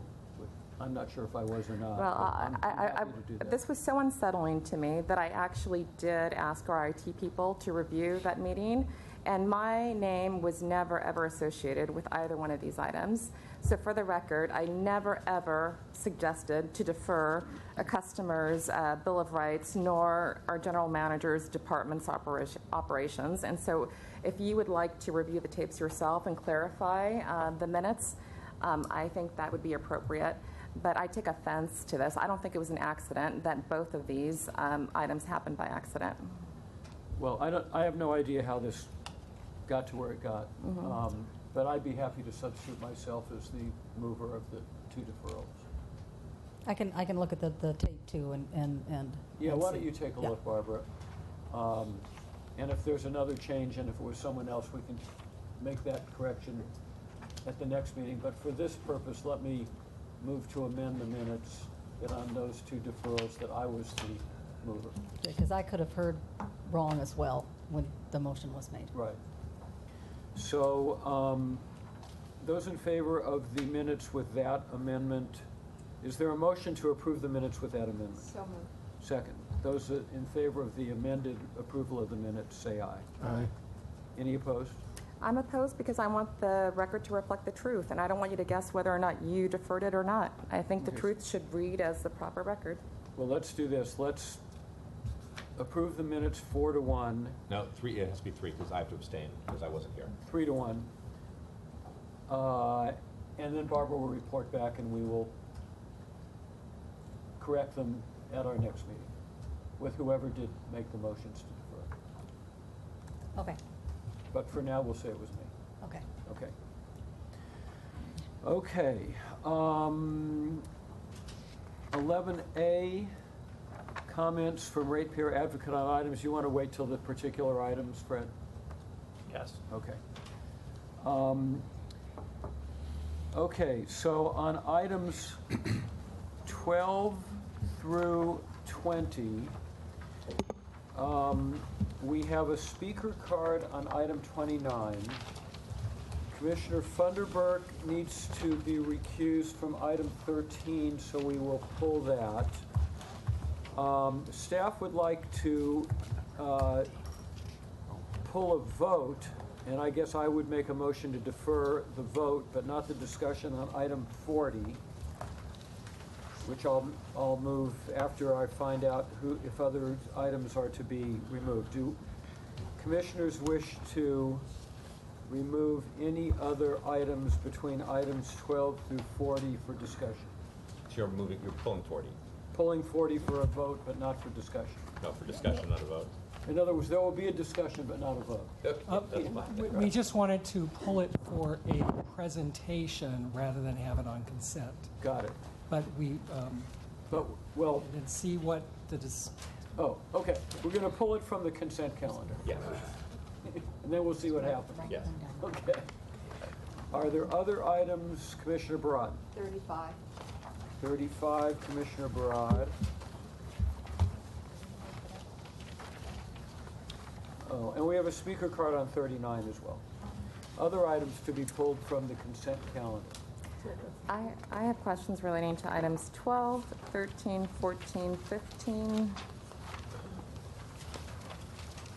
20.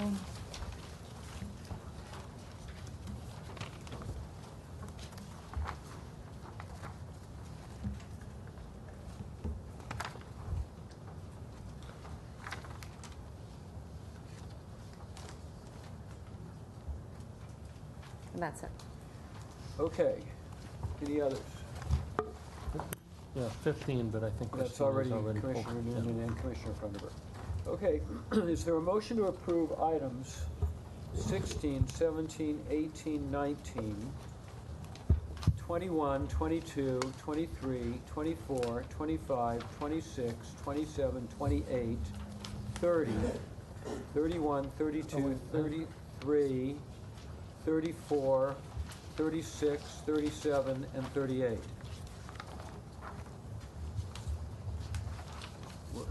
Did anybody want to pull any of those? 38, we're going to vote on Well, no one was pulling it from consent unless you would like that. to. Oh, I thought that, Well, he's already made the presentation, so, but we can still vote. yeah. Okay, all right. Okay, so is there a motion to approve those items that I just read? So moved. Second, those in favor? Aye. Okay, the items I just read are approved, which leaves for discussion items 12, 13, 14, 15, 20, 29, 35, 39, and 40.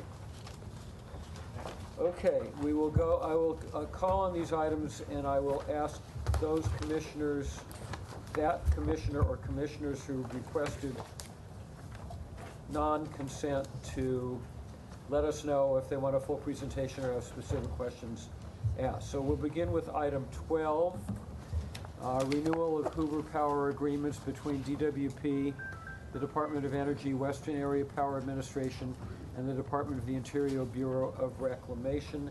Commissioner Noonan. My specific question is, why are we committing ourselves to a 50-year commitment? I mean, having served on the board for a little over 6 years, I've seen so many scenarios like Navajo where we're trying to get out, you know, policies change, mandates change. So why are we committing ourselves to a 50-year commitment? Good afternoon, Commissioners. I'm Hamid Najat, Director of Power and Fuel Purchase, and I have Bill Engels, Manager of our PPAs and fuel supply. This is a joint power agreement with a lot of participants, and I do not believe we had the option of choosing the term. We had input on it, but there were a lot of other participants. Also, Hoover has been providing very good and clean power over the years for us, and that's one of our best resources as far as the cost, and it's also not producing any carbon. So we thought it's prudent to continue or to participate. And it took a congressional act to offer this agreement for Hoover because it expired several years ago, and we had to get congressional approval to extend this offer out for the 50 years. And quite frankly, this hydropower is so critically important to our ability to integrate renewable energy because we can fluctuate the output so that it can actually, you know, integrate wind and solar. So this is going to be an important tool for us to get to 50%, but even beyond 50%. So this agreement is a cost-based agreement too. We vote on the cost, we share those costs, we discuss those so we can keep the costs as low as possible. So that's why we're proposing the 50 years, because that was what was approved by Congress. And what do we have any exit strategies if required? Well, if we need an exit strategy, there are abilities for us to sell our output to somebody else. So once we enter a 50-year agreement, doesn't mean that we have to take that energy, because we can find other off-takers and move that to another participant if we choose to do so. Dr. Pickle? The cost of this power is 2 cents a kilowatt hour, which is 25% of roughly 25% of what the most renewable costs, and it's an eighth of our total, or of our typical retail cost. If we found the 2 cent power we're getting here is out of the money, I would be overjoyed as a ratepayer advocate, because power would be really, really cheap. My questions are satisfied. Thank you. Any other questions or comments on this item? Is there a motion? So moved. It's been moved and seconded. Those in favor? Aye. It's approved. Thank you very much. Thank you. Item 13, Commissioner Funderburk. Oh, no, wait. Yeah, this your recusal Yes. item? Yes. Okay. Commissioner Funderburk is recused. Item 13, LADWP's annual cost responsibilities on the El Dorado system are estimated to be approximately $290,000 for operation and maintenance expenses for 2016, and at similar levels through the term of these agreements, term expiration December 2046. I have a suspicion that Commissioner Noonan's question on this is similar to her question on the one And you're before. very bright, and it is. Okay, so El Dorado is also strategically important for our renewables program because it gives us the transmission pipeline into the Desert Southwest, where we're currently bringing solar energy in. And as we start to build our portfolio beyond 33%, we see more solar energy in the Desert Southwest. So this is going to help us bring that in, and that's really important. A 50-year agreement for transmission is not that long of a time period. Actually, it's not quite 50 years on this one. But it's reasonable for the amount of time transmission lasts in the system. Transmission lines can last 50, 60, 70 years, even more sometimes. So this is reasonable when you look at our entire integrated resource plan and how important it is strategically for our portfolio. Now, the follow-up question is, can we get out of it? Anything that we don't use is posted on our open access system so others can use it. So all of our transmission has that ability to be resold to others and be used and not be go unused to the marketplace. Well, let me ask you this: when we're trying to sell, excess energy, whether it's solar or coming from this channel, I mean, are we getting a return on our dollars? Are we losing money? How would you say collectively this equates to selling energy that's not required if we want to exit it? So if we want to exit this transmission, well, in the past, I know that you and I have had many conversations about exiting certain obligations, and many times, sometimes there's been a profit to be made, sometimes there's been losses. So, I mean, do you think that the risk-reward ratio is worthwhile in this particular scenario? this one is absolutely critical for us to get the low-cost renewable portfolio. Okay. And this transmission access to the Desert Southwest, if we didn't have this, we would have to go to more expensive places, and quite frankly, we would probably have to build new transmission lines to get to the renewables that we're going to need. Okay. Other questions or comments on item 13? Is there a motion? So moved. Second. Those in favor? Aye. Aye. Aye, it's approved. Thank you. Someone can let Funderburk know that he can come back. Item 14, Highway Power Plant Penstock Replacement Project, requesting the Los Angeles City Council to establish design-build criteria pursuant to Section 371B of the City Charter. City Council approval required. Commissioner Noonan. Yeah, I would appreciate if our staff could elaborate on the fact that, you know, the agendized item starts off by stating there's no immediate cost, but then it ends by it's going to cost us approximately $21 million. So I would like more information as to how this works, and also what the environmental effects will be about replacing penstock with composite pipe. So the first part of your question is that what the board is approving is for us to go forward to the council for a design build ordinance that would allow us then to go out to the marketplace and get bids to do the design and the construction for this particular project. As they make those awards, that's what comes back to for your approval, where you'd be asked to approve something close to $21 million to actually do the project. So that's why it starts out, there's no immediate approval of dollars, because we come back later for you to approve those dollars when we award it. And so you're gonna present the renderings to us prior to city approval, because it states here city council approval is required. Is that before you have definitive numbers, or is that to get the approval? It's before we have definitive numbers, because the ordinance allows us to package the design build together and to go out for an RFP for that portion and negotiate it. And so it's given us the ability to negotiate. Then we come back around and say we've awarded to this company and it's going to cost X number of dollars for approval.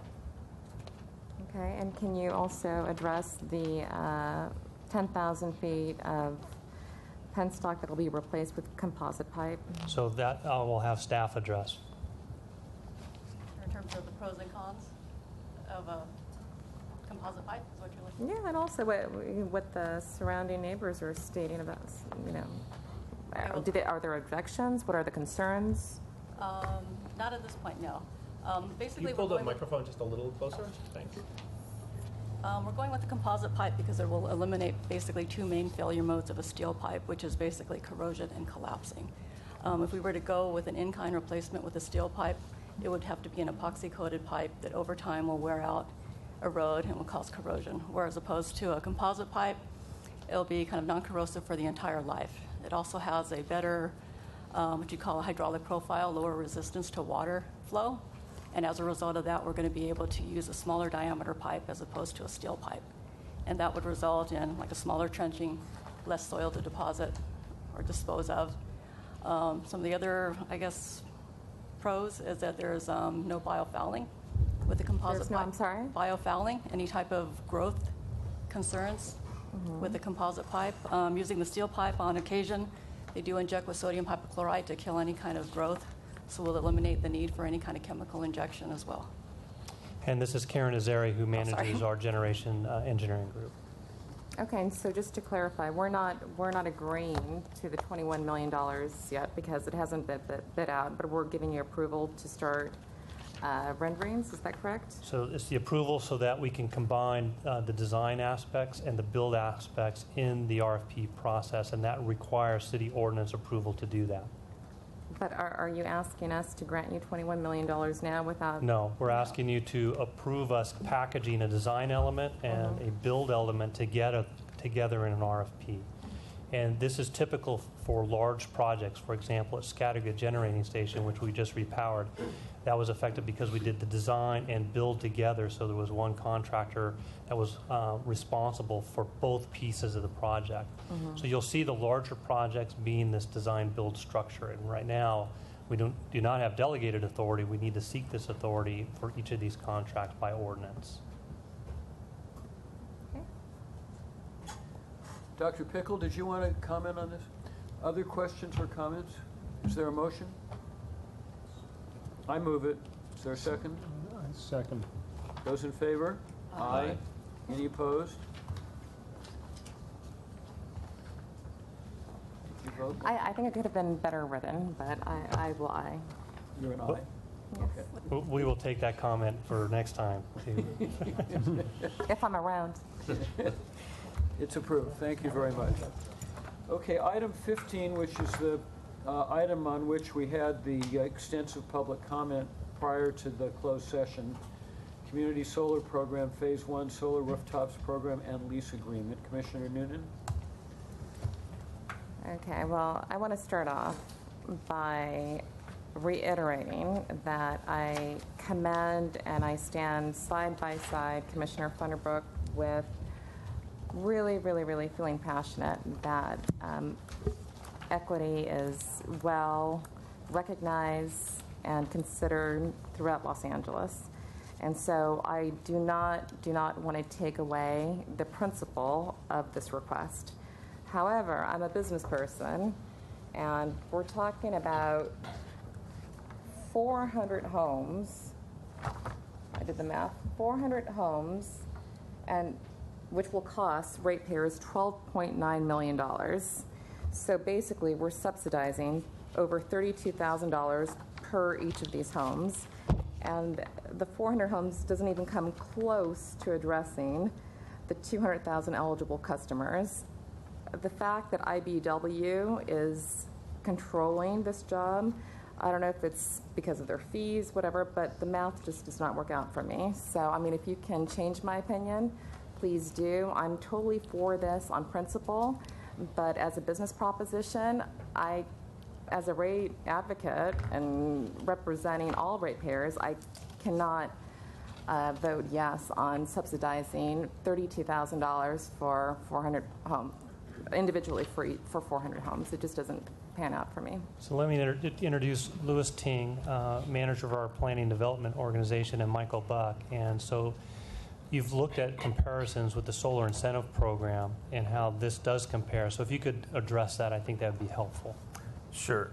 Let me go ahead and have you take a look at this map on the screen, if you don't mind. So we're focusing on the areas that are very low solar penetration areas. So if you can look at the Group A, which we indicated with the blue color on the map, and then that's the lowest, and they also correspond directly with the Calvin virus screening of the 70% of folks around there in poverty area. So what I'm trying to show is that if you can look at the high solar penetration in Group C versus the lower penetration in Group A and B, it is really bifurcated between the north and south of Los Angeles. What that does electrically, this is going to help us in the grid area. Even though it's only 400 homes, this is the initial phase of the community solar program. We're going to increase this hopefully by 2020 over 40 megawatts.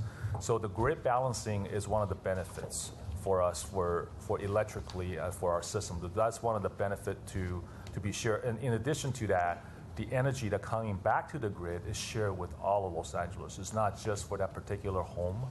So the energy actually coming back to the grid and share among all the city of Los Angeles. So and then we also look at a solar incentive program that we paid out, which is about $288 million We did do that math and calculated based on that, and we have our city attorney looked at it, and this is truly equitable for the system of Los Angeles. Well, let me ask you this, because earlier in this board meeting, item number 7 discussed a solar incentive program update, wherein the department stated that ratepayers were investing $3 million in solar for affordable housing. So where does that fall on the map? I don't have the answer for you at this point. I will come back to you with a similar map like this and indicate where those affordable housings are located within that part of the in the city. So I don't have the answer for you. But this is only for residential units, so it doesn't apply, right? It doesn't apply to community solar program. Absolutely. This is only applies to single-family homes. Okay, and out of curiosity, why is IBEW doing the work instead of making it a more competitive process? We found out a lot of the work that's being done by solar companies out there are actually, the labors are imported into Los Angeles, so they're not local jobs.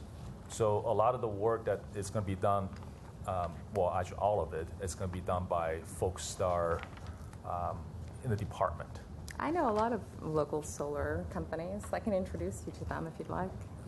Yeah, so this has the component of taking local residents, getting them into the utility pre-craft training program with the hope that as they get those job skills down the road, especially doing electrical type work, which is what this is, it'll make them more competitive to actually get on journeyman level training programs, to get into apprenticeship programs and to have permanent careers here at LADWP. And we're also tying this in to the HYPE program, which is really the energy efficiency program that we're doing in low income, where we install energy efficiency measures in people's homes. And it gives us the opportunity not only to do this, but also to say we qualify for a solar rooftop to bring the same crews in to do that type of work. So we're merging two programs, solar as well as energy efficiency at the same time. And how, out of curiosity, with 200,000 homes that, are the audience here, how do you select the 400 homes that are lucky enough to be given $32,000 in subsidies? I mean, are they related to IBEW family? I mean, I can't help but ask the question, how do you choose 400 out of 200,000? That's an excellent question. In your booklet, there's a guideline on page 4. If you would open up your guideline, it's in your package. We have identified within Group A, or the blue area on the map, those are the zip code that has the lowest solar penetration in the city, solar in a rooftop setting. So we identify those Group A areas based on that particular criteria. No, I understand the big picture, but out of 200,000 homes, how do you choose 400?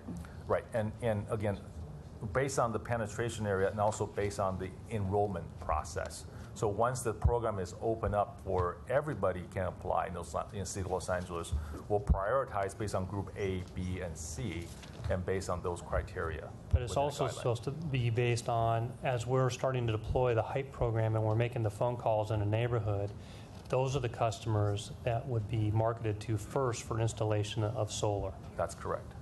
And I don't know where HYPE is as far as, because they do some in the valley, they do some in the south, but it's whatever their schedule is what you're trying to tie into. Right. The collaboration between HYPE program and this will be very close. Louis, Commissioner Noonan made it sound like we're giving this away. We're not giving this away, are we? We're subsidizing $32,000. No, we're giving away the equipment. We're not giving away the equipment. We're installing it on somebody's roof, and they are leasing it. That's correct. So we're paying union labor, please. I want to make sure we're clear. Is what we're doing is this equipment is being installed and it's coming to the utility grid so that we can redistribute it to everybody else in the city of Los Angeles. So this is not behind the meter. Who owns the equipment? LA Water and Power owns the equipment. LA Water and Power installs the equipment, and then we pay a lease for the benefit of using the rooftop with the customer, and that's how the customer benefits. And that lease payment's about $30 per month. $30 per month. $30 per month to lease the rooftop so we can put our equipment on. Okay. I mean, any way we look at it, we're investing $12.9 million to benefit 400 homes. Whether you call it a lease, whether you call it, loaning equipment, I mean, that's the dollar figure for 400 homes. That's the way I see it, at least. And my last question is, would you please address the city attorney's concern about low-income CSP customers at odds with Prop 26? Can you elaborate on that, please? So we may want the city attorney to elaborate on that.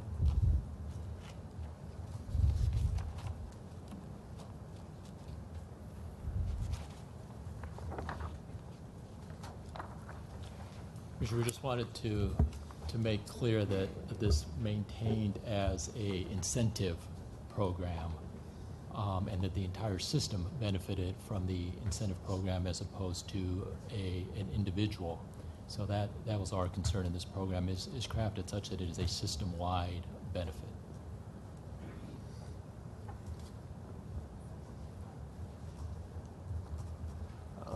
So can you articulate the system-wide benefits? Because it doesn't sound like at least one of my fellow commissioners understands. I understand them. But, what I heard this morning was we're kind of going to be piloting storage, which is a key thing on the grid, and in terms of the overall grid stability issues that we've heard about from Marcy and Dave. We have a number of other things that are going on here that are beneficial to the enterprise as a system. So it's not as if we're giving away anything to our customer here. This is something that I don't think that it's been fleshed out clearly, because there are system-wide benefits, and they're tangible, and they're, let me tell you why I pulled it off. I think we should be, our IRP, which is on the street, and we put a lot of effort into, and Mike Webster's put a lot of effort into, states that we're committed to doing 40 megawatts of community solar. So I don't, under however it ends up looking, I think that we need to get with what we're putting out on the street and representing to the street what we're doing, by not really saying that this is just, this is something that, in the grand scheme of things, 40 megawatts out of our total generation of 7 gigawatts? What's our total generation? 6-7 gigawatts? Is fractional. Is Nancy? Isn't it? It is. It's less than, and so I think that if the benefits haven't been articulated in terms of the actual monetization of what storage means, we've all seen the duck curve. We know what the duck curve is. We know we have a storage issue. We need to get our arms around this problem, and this is going to help us get our arms around this problem. So I really have a problem with the mischaracterization of this as being a giveaway. It's an incentive, and that's it. And that happens to have corollary benefits to not just the community, but the enterprise. This is not a giveaway. This is not a giveaway to a community that we don't spend any time with, that's there versus where we live. This is an incentive that's helping the enterprise operate more efficiently. And maybe, again, the other commissioners haven't heard that the way I heard it, but that's the way I heard it. I with all due respect, I clearly understand your position, and I hope you realize how supportive I am about really, really distributing our investments throughout the city of Los Angeles. However, I find it difficult to quantify focusing this amount of money on 400 homes, especially when it's not even going out to bid. IBEW is going to be making a profit off this, and I really see it as a pet project, and if it was going to encompass more homes, if it was going to go out to bid, I'd feel better about it. On principle, I understand, and a support reaching out to the areas that obviously need more attention. But as a business person, if it just panned out better, and if it was more competitively bid out, I'd feel more comfortable with it. It hasn't even been bid out yet. IBEW stated to do the work. So if I may... But what about other, I mean, what about the solar panels and everything else? I assume, I mean, are they on the shelf? Like, have we already bought them? All the equipment will be competitively bid. Yeah, so we haven't bid it out. So that's a misunderstanding that we have here. So if I may, this payout, the $30 a month, is really to lease somebody's roof. So if somebody come knock on my door and say, I would like to borrow your roof for $30 a month, and I want to put solar panels on it, but you won't get the energy. You just get $30. The energy does not go directly to the home. It goes back into our distribution grid. So that's where the benefit will be coming. I understand. Okay. So it's not really benefiting 400 homes. It's really benefiting the grid's distributed resources, because we have a very, as you can see, high penetration in one area and low penetration in the other, and that's causing that distribution off balance. And when we start introducing more storage, then we can equalize some of that balance through a distribution grid even further with controlling of the battery and energy storage component. So during the hot day, when the sun is really high noontime, that energy will be stored into the battery instead of back generating to the grid, using our grid as a storage. So those are the things that this is only initial. That's what we're doing, only 400 homes instead of with mass dispatching to thousands of homes. Arizona Public Service already had this program accomplished of 1,500 homes at this point, and they paid exactly the same amount, $30 to lease the roof. So they're evaluating how is that performing in their grid, and we're also going to be looking at that, do our evaluation after the 400 home is done, truly for the grid benefit. And let me explain also, when energy is coming to the grid, one of the main benefits is that counts for our renewable energy compliance. It helps for the 33%, it helps for the 50%. When solar is behind the meter, we don't get to count those RECs because they put a cap on how much you count. But when it comes to us, we get to count all of that because it's redistributed to everybody else in the city of Los Angeles. So that's an important feature of why it's connecting to us directly. Dr. Pickle? First and foremost, this is a pilot program. Correct me if I'm wrong, but our total utility-built solar budget's about $20 million per year in the current year, or is that higher now? I don't think we changed the amount of utility-built solar, so it sounds about right. So this is within the utility-built solar program? That is correct. That's where it's budgeted. And it's a way of testing a different way of doing this at a commercial scale.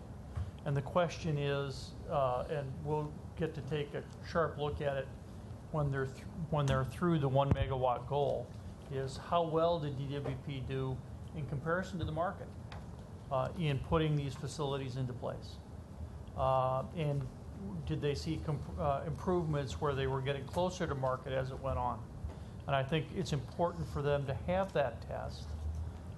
So far, utility-built solar has been significantly more expensive than market. And this is a chance to test this on rooftops. I think we should move ahead since it is a pilot. It's clear it's a pilot, and it will be back before this board for review. I think a little bit of experimentation in this process as we move forward is important. Is there a motion? Commissioner Barad, I'm sorry. Yeah. I've looked through all the material, and I don't see any mention of IBEW. So where does it say that IBEW will do the work? Yeah, it definitely states it.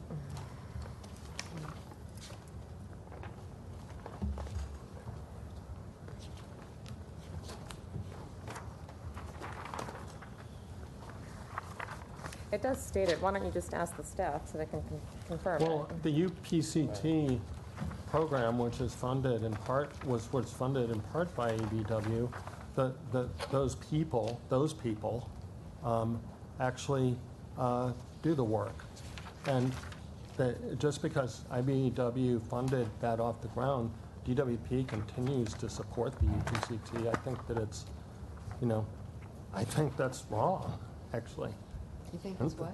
I don't think it's right to say that IBEW is doing the work when UPCT, by its very function and nature, is a pre-craft training program to get people before they are hired by DWP. So how can IBEW be doing the work if UPCT is? Well, the utility pre-craft training, it is on page 1 of the guidelines, at the very bottom of the page where we talk about the utility pre-craft trainee program. And that is a program that's associated with Local 18. It's associated with Local 18, but they're not, are they Local 18 members? I don't know if they're Local 18 members at that stage in their career, Are they but it's through DWP Local 18. Are they DWP employees? Yes. They are DWP employees. That is correct.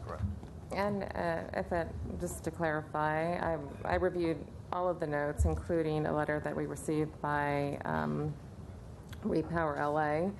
And it does state, it says, the CSP will put community members to work through LADWP and IBEW Local 18's Utility Pre-Craft Trainee, UPCT, which I consider the same thing, Program for Entry-Level Workers, da-da-da-da. And so, as you know, I'm very much into procurement and a competitive bid to get ratepayers the lowest rate and not be charged overtime. So, in principle, I totally support the mission, but as a business plan, I just can't support this pilot program. Well, my question is, how, if it's IBEW, then how are the rates different or comparative to those charged by outside firms such as Solar City that has, for years been doing installation and their labor? How do the rates compare? And so one of the things we need to keep in mind is that there's a reason why there's so much blue space on that map. And it has to do with that this net metered program, they were going to the higher income homes because of credit. One, they could either pay for their solar and they could afford to do that, or from a leasing perspective, they had higher credit ratings. And so companies like Solar City would avoid these areas because of those credit issues. Basically, they're red line. So this gives the ability to get solar into these communities. So I don't know if we have a comparison of actual costs at this point because we haven't built enough to know exactly what our costs are going to be. But as we get done with the pilot, we'll be able to say, we built this many homes at this price, we started at this cost, we got to this cost, and we may be able to have better comparisons. I think that, Mike, would be an interesting comparison, is what we're going to be paying for installation under this program as opposed to Solar City. But Solar City doesn't want to do business in this I know. area. I'm just saying, theoretically, if they would, what's the price differential? Well, there's a problem here. And I'm really pissed off, okay? In case you couldn't figure it out. Anybody have relatives or ancestors who fought in World War II, the greatest generation? Huh? Well, you know what? The greatest generation had a GI Bill. There was a $1 trillion transfer of wealth to people who were part of that greatest generation. Well, guess what? You were not eligible to get $1 of GI money if you didn't look a certain way. You were redlined out of it on ostensible grounds that people's credit. Well, it's because you didn't look a certain way, because you were redlined out of even living in neighborhoods because you looked a certain way. And I can't believe that we're even going this way. No, let me finish. I take offense that you're calling me a racist. I said it's a bad business plan. I'm not a racist. I didn't call you a racist. You just did. I did not. I didn't say that. You're but what I implying am saying is that we're overlooking the efficiency of the system and everything else and trying to make it seem like some handaway when it isn't. And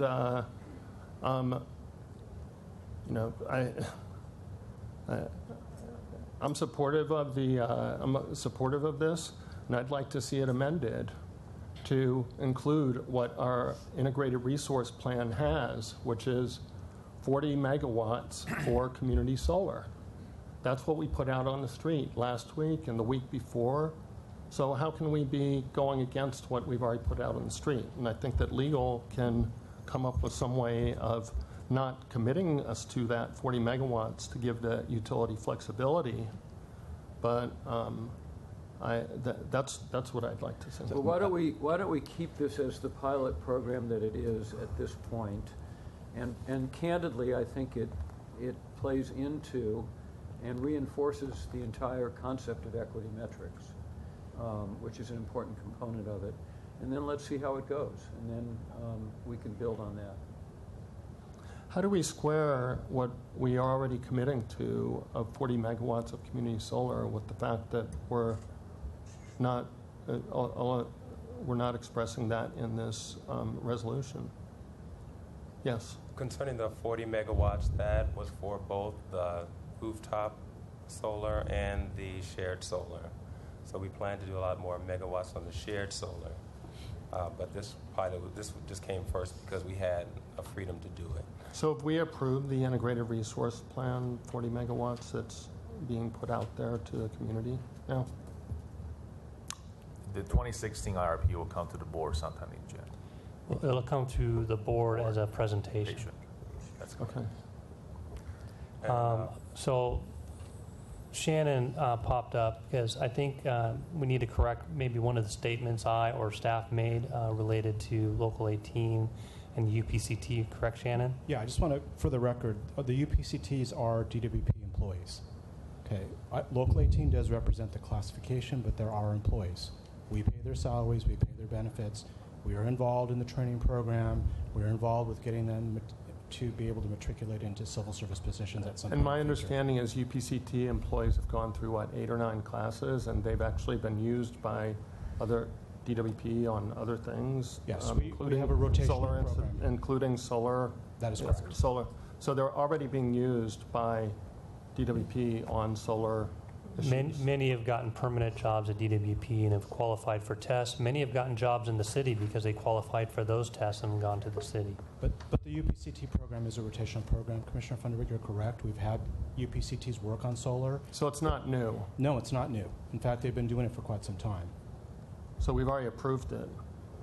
We approved them working on some of that work. We've already approved it many times. Yes, and we have them working in the water system, the joint system, elsewhere within the organization. Since these questions are being asked, you stated that many of these apprentices, they move to other jobs in the city. So how many actually stay with the department, and for how long? Well, we've had the program in existence since 2010. We've had several hundred come through the program. A handful have gone to the city. Can you give a handful? Can you give exact percentages? Because 100 I can here. give you 8. 8 have gone to the city out of maybe 250. The remaining are with the department. And they haven't left to other utilities? Not yet. Not yet. Well, I mean, they're free to go wherever they want. We are hoping to I'm just asking for statistics. Statistics in terms of going to other utilities? Mm-hmm. None that we're aware of, because the ones that have left the department have gone to another city department. They have not left the department to go somewhere else.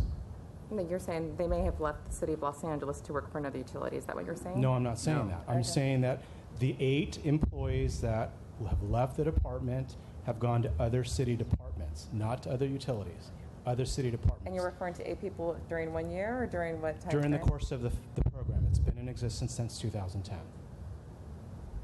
I move approval of I was just item going to say, just 1 second. This conversation has, I'm probably more inclined to vote with Commissioner Noonan for a bunch of reasons, but I'd be very happy also, just there seems to be an awful lot of outstanding questions on this, and I'd be very happy if, there just seem to be too many questions actually, and I don't know that we need to approve this today. I get that it's a pilot project. If it succeeds, that'd be terrific, and I'd rather have it succeed, having us be unanimous and feeling better about a pilot project than being divided at the very outset. So with all due respect, if there is a chance that we could get some of these questions answered in between now and we could even put it on the next meeting, I don't get the urgency to do it, and I'd much rather go forward being a unified body signing off on something rather than and we can work on the responses on the economics and some of the other issues that were raised and bring that back at a later meeting. Good. I don't think that it's ever going to be unified, actually, and I would like to put it to a vote, and if I vote against, I'm the only one for it, then that's fine, but I'd like to put it to a vote. My questions were for information. I want that clear. And I think that it's our responsibility to ask the questions that we do. And it's for information. what people are being paid to do, certain tasks. And I think that I feel comfortable asking that. Doesn't mean that I have some deep-seated prejudice, but I just want to know what people are being paid to do the job. Commissioner, Funderburk, do you want to move approval? I move approval. I second. Is there further discussion? Those in favor? Aye. Those opposed? Aye. It's 2-2. No, I'm sorry. You voted yes. It's approved, 3-2. Yeah. I would recommend that we also come back with the answers to the questions that were raised to try to respond to the concerns that the commissioners have raised. We would be glad to do that. Thank you. Okay, we will move to item 20, which is agreement number 473886, Sylmar Filter Replacement Project at Sylmar Converter Station, ABB, Inc. Commissioner Noonan. Okay.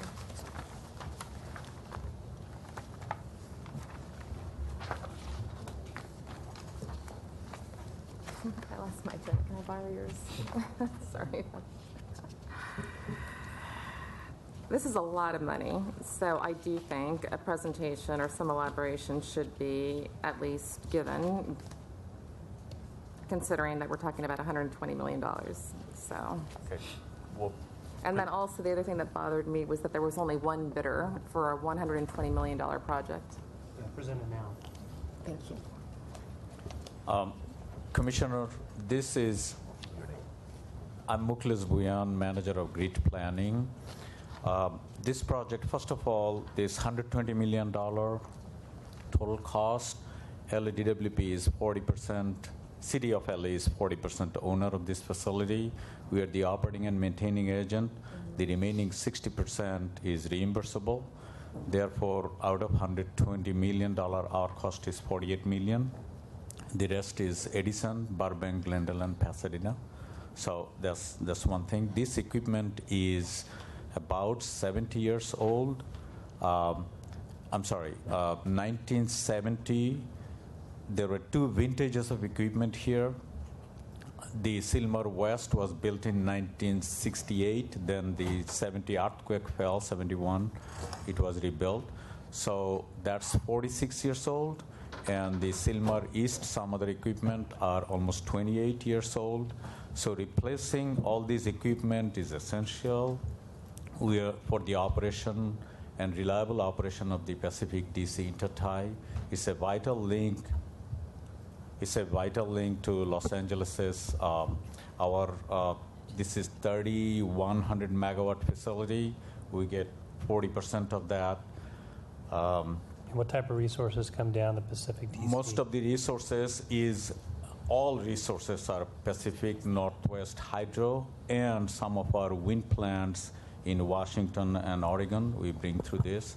So the control system, which is part of the scope, is also almost 20 years old. So this affects the reliability of operation, and this is very vital that this old equipment be replaced and consolidated on this new location, which is on the Sylmar East side. How much did BPA pay at the northern terminus of the Pacific DC? BPA's total cost of replacing was more than $400 million. And if you just take our part of what we are replacing is compared to their cost of about $200 million.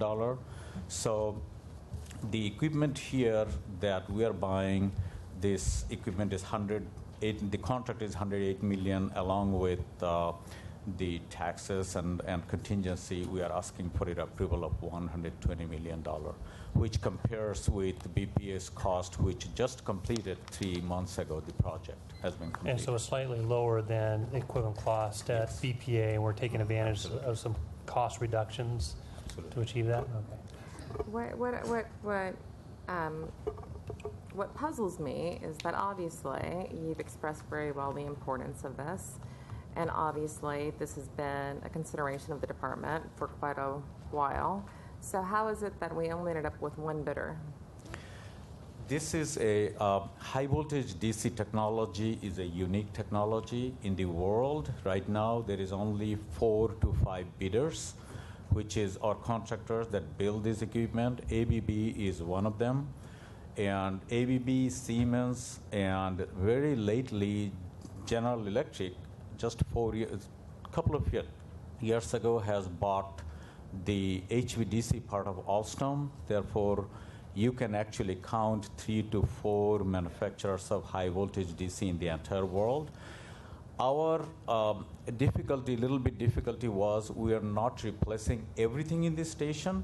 We are still keeping the main circuit equipment, which is thyristor valves, transformers, all the cooling equipment. We are keeping all of those, which were replaced in 2004. The only equipment we are replacing, which we did not replace in 2004, are these filters. And the control system is also already 15 years old. And if I may add, we did go out to bid. It's a competitively submitted as an RFP. So first time around, it was only one bidder. It was ABB. So we negotiated. We said none of our participants agree on the pricing that ABB provided, so we canceled that bid. So I'm sorry, you canceled? We canceled the bid. Okay. Okay, so second time we went back out, and again, between the 2 bids, we actually solicited other manufacturers that Muklas mentioned. And they all say that because of the fact that the system is set over in northern part Bonneville Power Authority, no one is going to go into the control system of another. It's like going from Apple to Windows and Windows to Apple. You cannot interchange them. And so essentially, this technology doesn't integrate well. So if Siemens or any other technology comes in, they can't even control these. So we're kind of we were married to them in a way. Well, yes and no. So second time we wanted to bid, we won a competitive bid, and we negotiated even harder this time, just for all the participants, for us to do our due diligence, and we did. And our price actually did not go up, and we have more services involved, and we have more equipment that were involved for this time around. So there were better negotiations this time around because we revised our RFP. Thank you. I understand we have a speaker card on this item. Yes. The speaker is Tut Hayes. The speaker is who? Tut Hayes. Okay. I could have said I should have known. You have a huge binder of material before all of you commissioners and some of the gentlemen over there. Ironically, the law says that binder must be accessible to the public also. Not one shred of memorandum or material that you have is supposed to be hidden from the public, but it's nowhere to be found. It's a Brown Act violation. I go over this every time I come here. You violate the law. I tried to speak to your attorney about this. They don't talk to me. Downstairs, come in, there's an electronic billboard, and it flashes the agenda. But the law says it has to be touchscreen, so we can manipulate it. We can determine how long we want to look at a page or an item. I don't quite understand how such a wealthy branch of our government, because this is a branch of government that actually can do these kind of things. Now, I'm going to try to speak to your attorney about this and see whether or not he'll respond. We can go over the Brown Act step by step, aspect by aspect, incident by incident, and see what's happening. But I want to see what's happening with Sylmar. There's a lot of money and a lot of problems. And all of us, the public, need to see what's happening at Sylmar.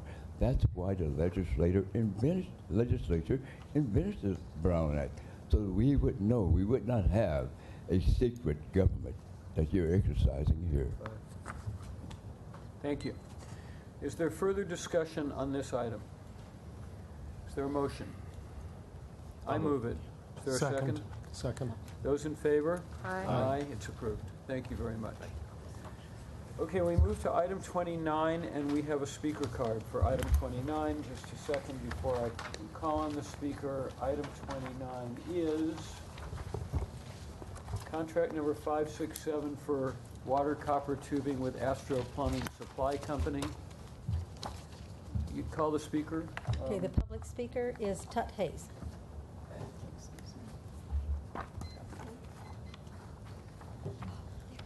Some time ago, there was a city council that disclosed that we were getting our tablets and pencils and erasers from Office Depot and Staples, and we were paying 5 times as much money as we should be paying, because we were not going directly to the manufacturers or distributors. We were going to a middleman, and we were going to Office Depot and Staples and paying a huge amount of money we should not have to pay.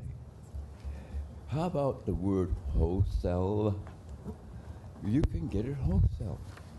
You can go to the people who make pipes and have them ship it in and not pay a supplier. A supplier is a middleman, am I correct? Why are we using suppliers at all for these huge amounts of money, unless there's somebody you want to favor with being able to have a good business?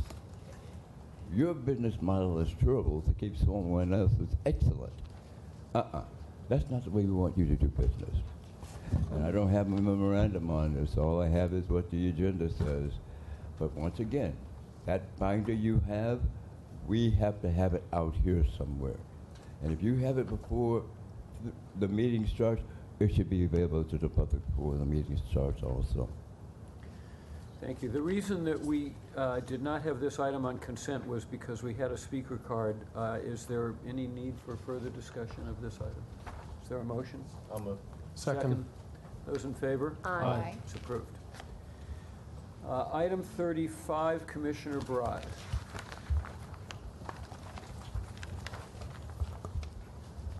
Approval and certification of Redmont Pump Station and Tank Project, environmental impact report in accordance with the California Environmental Quality. I have some questions, but is there someone here who can make a presentation on this? I'm sure there is, but I'm not sure who it is. It says Chuck Holloway. Oh, that is what it says. There he is. Hi. Let me, before you make the presentation, we have a speaker card on this item as well. So go ahead and call the speaker, Barbara. The speaker is Cindy Cleghorn.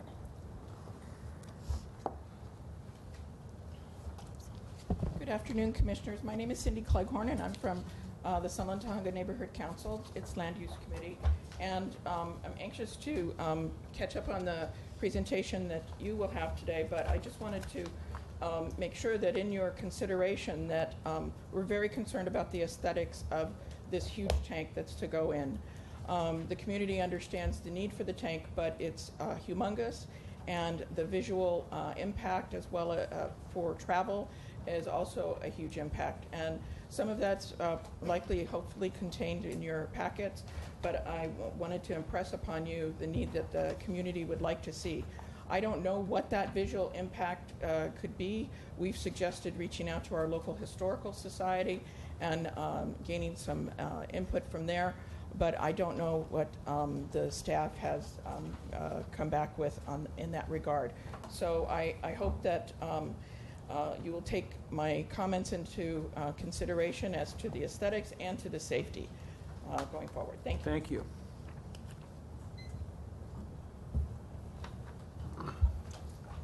Hi, I'm Chuck Holloway, and I manage our environmental planning and assessment group, responsible for preparation of the CEQA document, the environmental impact report. I didn't really come here prepared to give a presentation on the project, but I can talk a little bit about the purpose and need and what the project entails. Responding to Cindy's comments, the tank is going to be similar in height, approximately the same height as the existing tank. The location's going to be a little different because we need to keep this pump station in operation. And so what we've got to do is when we take out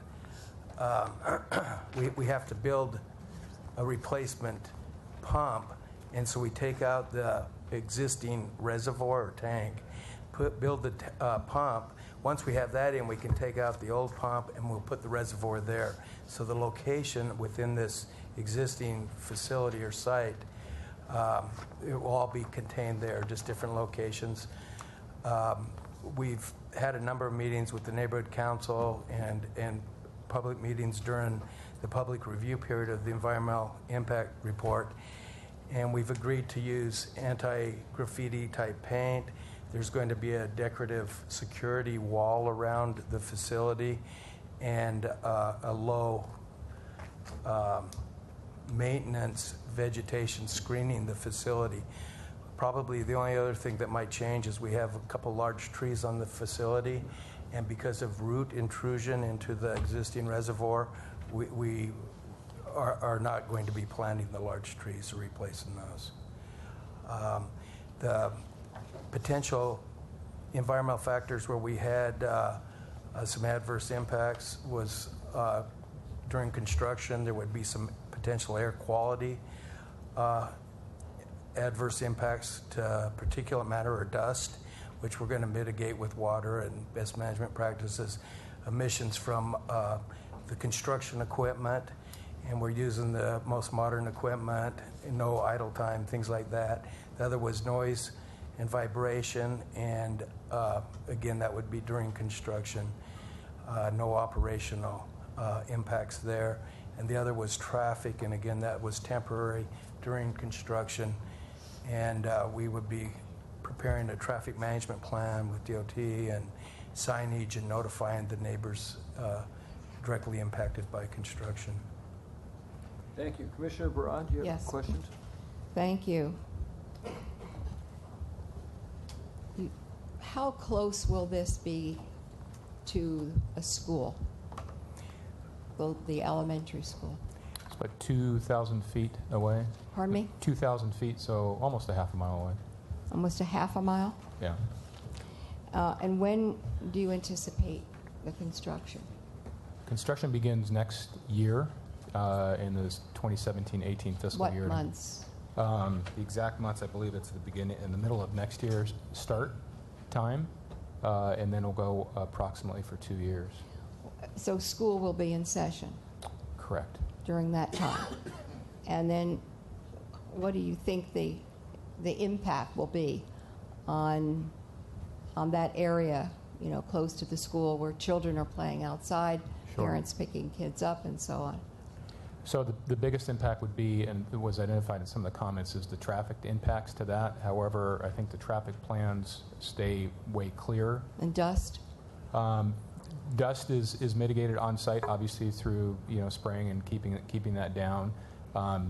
We have had projects that you're aware of that are adjacent right to schools, but you basically can't have what we call fugitive dust exit that site, and certainly not 2,000 feet away. Now, Mr. Holloway said that the location is not exactly the same as where the previous tank was. So it's on the same piece of property. It's unique. So it's at the end of a block, and there's a tank there, and there's a pump station. And basically, what we're doing is building a tank and a pump station there. But where the tank is now is where the new pump station will be, and where the pump station is now, the new tank will be there. So it's exactly on the same Tahunga property. Canyon Boulevard is heavily traveled, isn't it? That area? Maybe on one of the streets, but it's bounded by 3 streets. That's at the end of kind of comes to a point. Now, you mentioned the trees. What are you doing with the trees there? Well, the large trees will be removed because we've had problems with the roots. They'd be replaced with other decorative shrubs and trees like that, or not really trees, but it'll be nicely landscaped. Well, a shrub is not a tree. Well, so how much of this tank is going to be visible once you cut down the trees? So right now, the existing tank and pump station they're both completely visible. The problem is with the existing trees is The roots are actually growing into the reservoir that's there now. So to remove the reservoir is going to require removing the trees. And it's a very small piece of real estate. That's why we can't take the whole project out at one time. We have to kind of build in place. And unfortunately, there's no opportunity to plant trees in there. But you know, on all of our projects, we're always mindful of how we leave the community. We're a neighbor in the community, and we want to make it look nice. So overall, in terms of the aesthetics that's afforded by landscaping, we put a lot of effort in that. And everything outside of trees, just because it just doesn't present itself as an opportunity for that, will be done in terms of landscaping. Most of the time, Commissioner, we do. So if we have to take out trees, we'll usually put them back, you know, 2 or 3 to 1. But you know, we just can't do it on this one. We'd love to. I mean, we all love trees, and obviously we're supportive of that. But there's just not the real estate to do that. Well, the comments during the comment period, I think were interesting because what it says here is that the project will change the entire visual character of this well-traveled corner. And the comments were that it does not, you know, does not blend in with the community. So what are we doing to mitigate Right, so that? there's part of that is changing. Loss of trees is part that not changing. There's still going to be a tank and a pump station. So we're not coming into an area that never had that. So that part will remain. And basically we're substituting out everything but trees for the trees themselves. So we will have decorative landscaping there. So it will look different, but we intend to basically have the same aesthetic value that's there, just not trees. This tank, I thought it says in here it's larger than the previous tank. If it is, it isn't. I don't have the specs right in front of me, but it's not substantially larger because it's fulfilling the same function there. And otherwise, the same footprint is being used. So there's really not an opportunity for the total combined facility to be any bigger than it is now. Now, did the existing oak trees, did they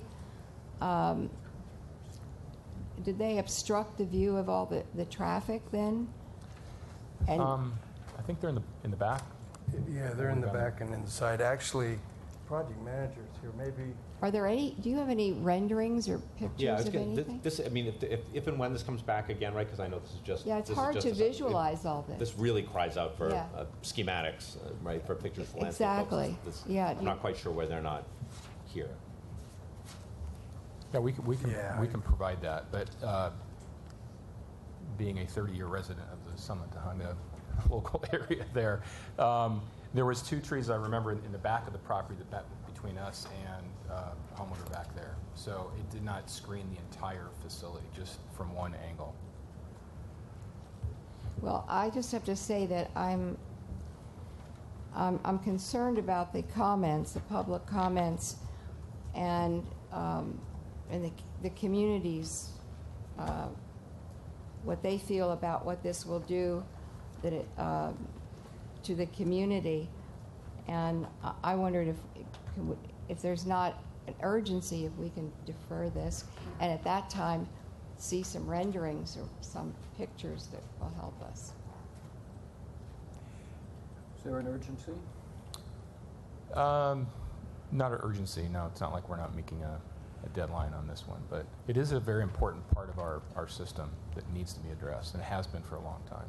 So if we can bring that back at the next board meeting, then that would be Yeah, you know, the other reservoir where I have, quote, visited is the one near Mount Sinai, and, you know, the people there are not going to complain much.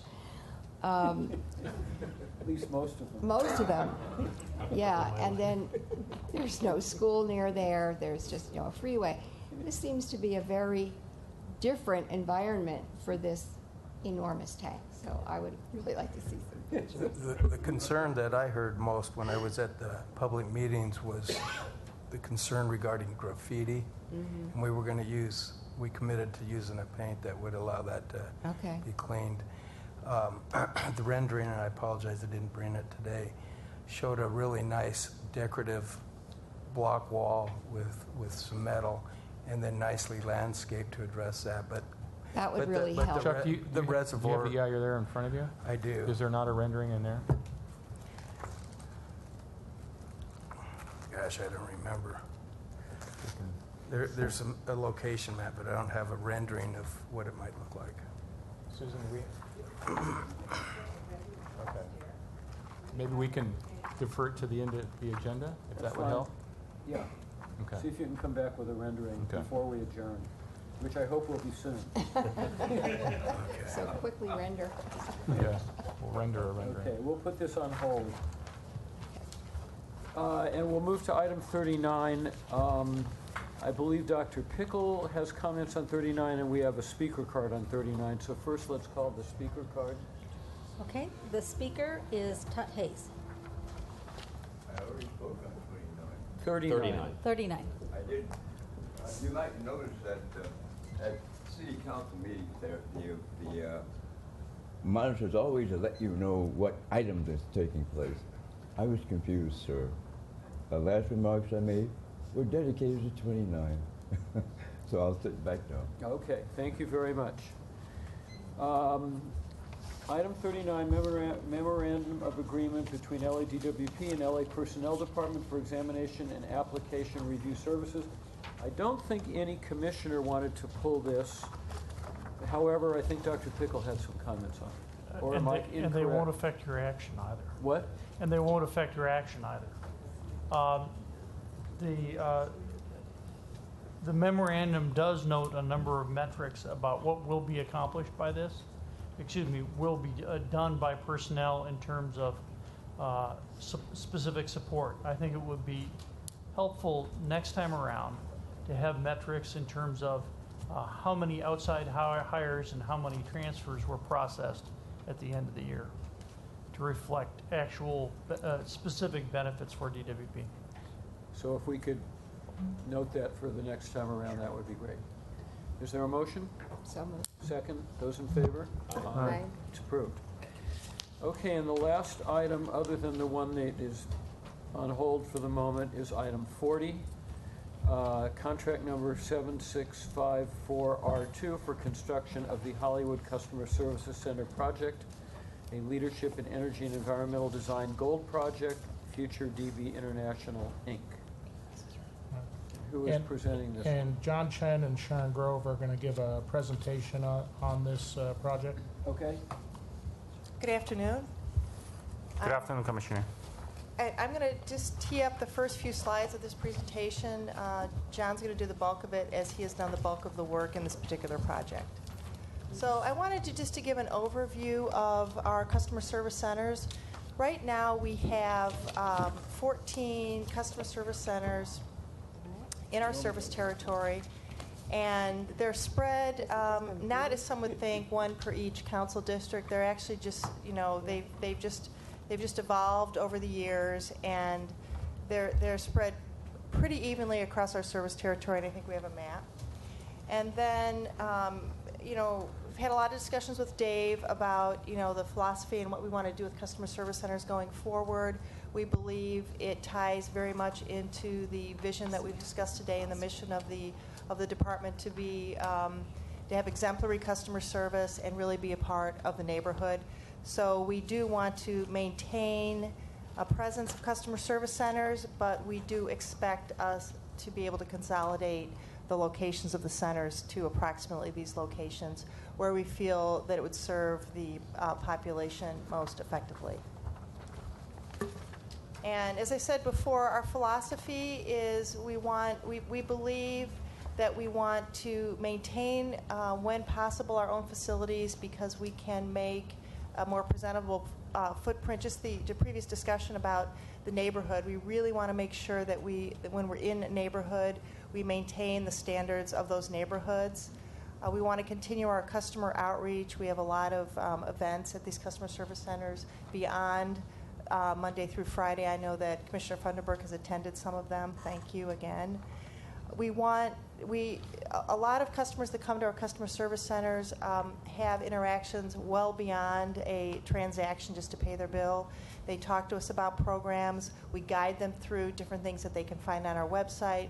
We speak to them about opportunities where we can come with as Commissioner Barad talked about earlier, the air conditioner program that we have for customers. So they're much more conversational interactions that we have with customers besides just transactions. Right now, our current facility in the Hollywood location is on Schrader. I go by there very often. It's right by the Hollywood YMCA, of which I am a member. It is a leased facility. It is it's a very sad-looking facility. It's difficult. It makes me cringe as somebody that's very involved in customer service, and the way that we're trying to rebuild our image. It really does make me cringe because it's really not a very nice facility, and you see it's right next to,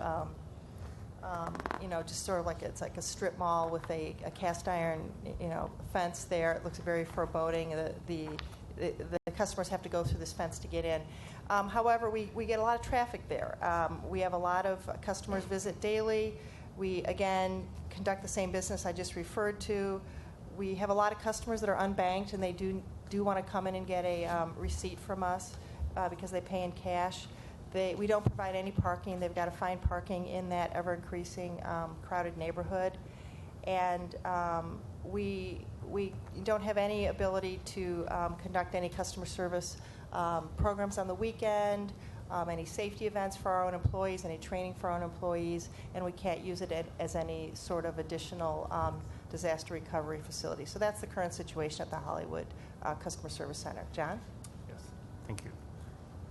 So what we're proposing here today is for the construction of a new Hollywood Customer Service and Community Center that's going to be located at a property that was donated to Department of Water and Power.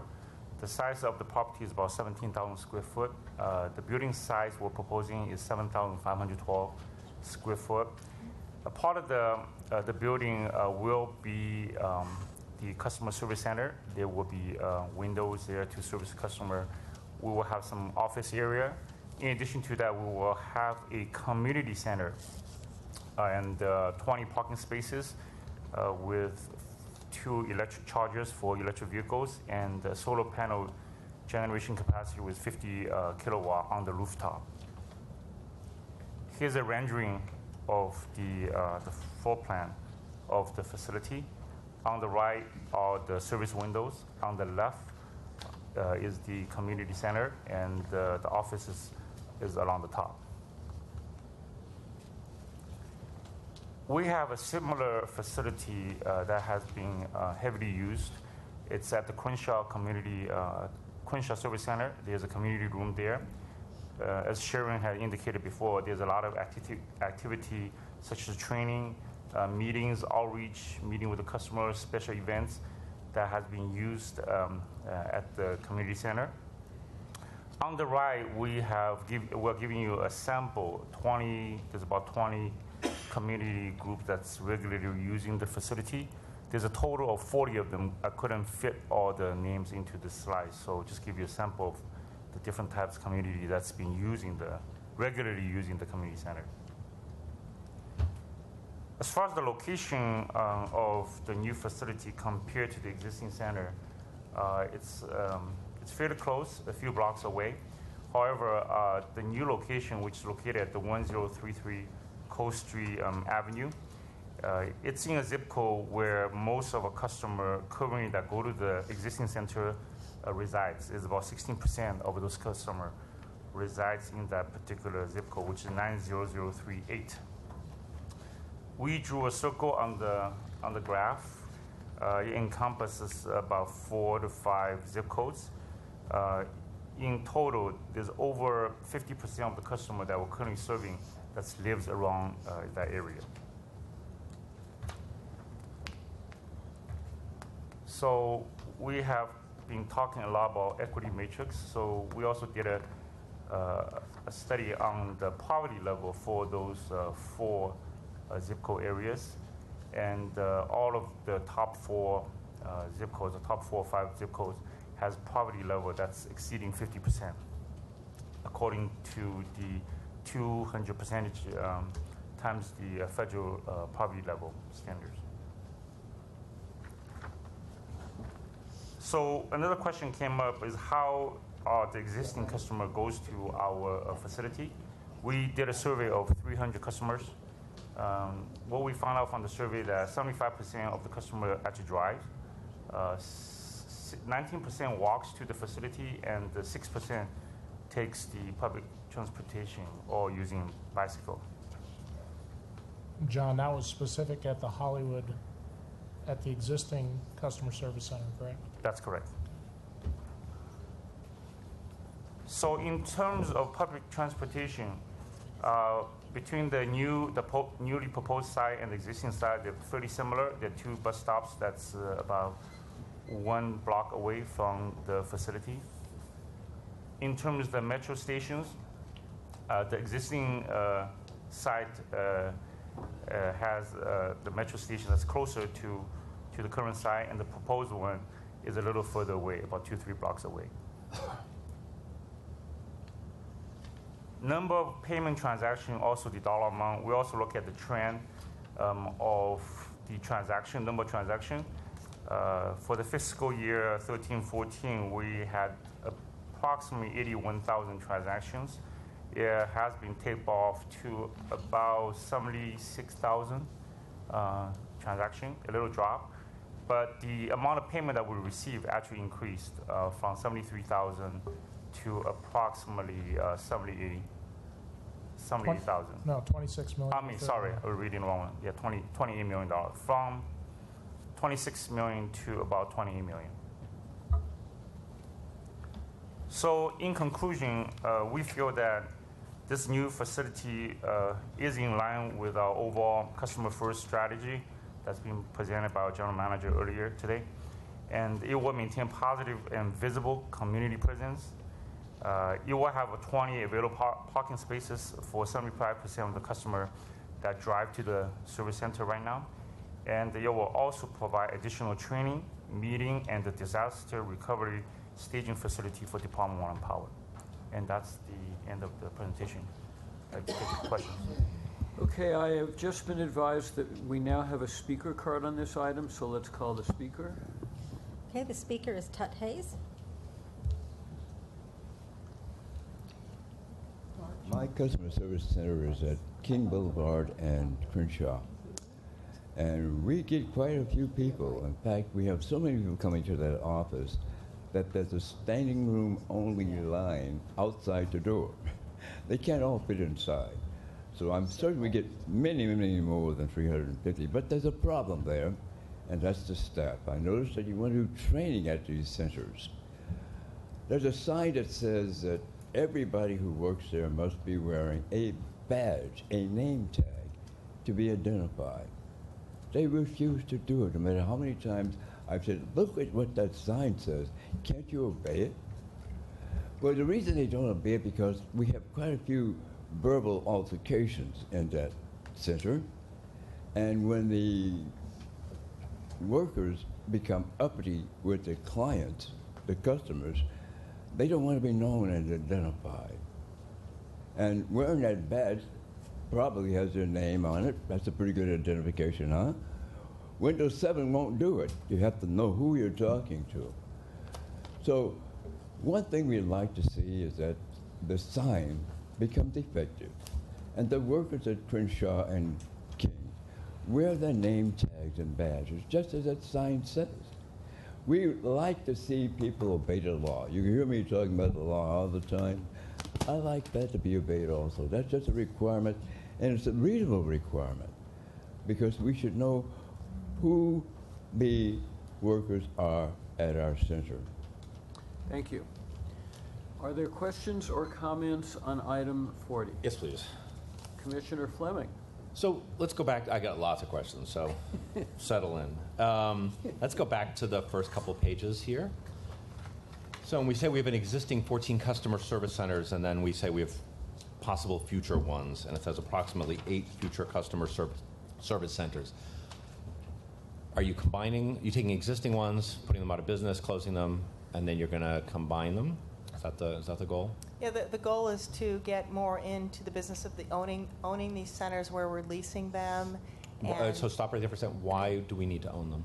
we have a lot more issues when we lease facilities. We have environmental issues. A lot of times the roofs will leak. We can't control like the landscaping, and so sometimes it doesn't align with the way we're trying to go with California friendly landscaping. There's a lot of they're not kept up to the same level as our own facilities are kept up, and we're not we really do have. We do think that we can consolidate these facilities so that what the intent of the slide wasn't to add 8 more facilities, it was to move to a place where we could have fewer facilities in the neighborhoods. And so we can come back to that because plenty of us have probably rented apartments or buildings over the years, right? And I think the DWP has considerable leeway. So if we need someone to clean up the garden out front or to paint the place or change the lighting or make it look nice, right? I suspect landlords would listen to us. I think we're probably a pretty good tenant. But come back to even the new ones. When you go to suss out where to site a new facility, if you wanted to own one, how do you usually figure out where that is? And the reason I ask is because this property was donated. And that seems to be the tail in this case kind of wagging the dog, right? That we're trying to construct something in a place that otherwise we might not have built it, but for the fact that someone donated land. And they donated land. This land we've now had 5, 6 years? 7 years. 7 years. So we've had a vacant lot for 7 years, right? So why is it that how do we figure out where we want to build these when we build them?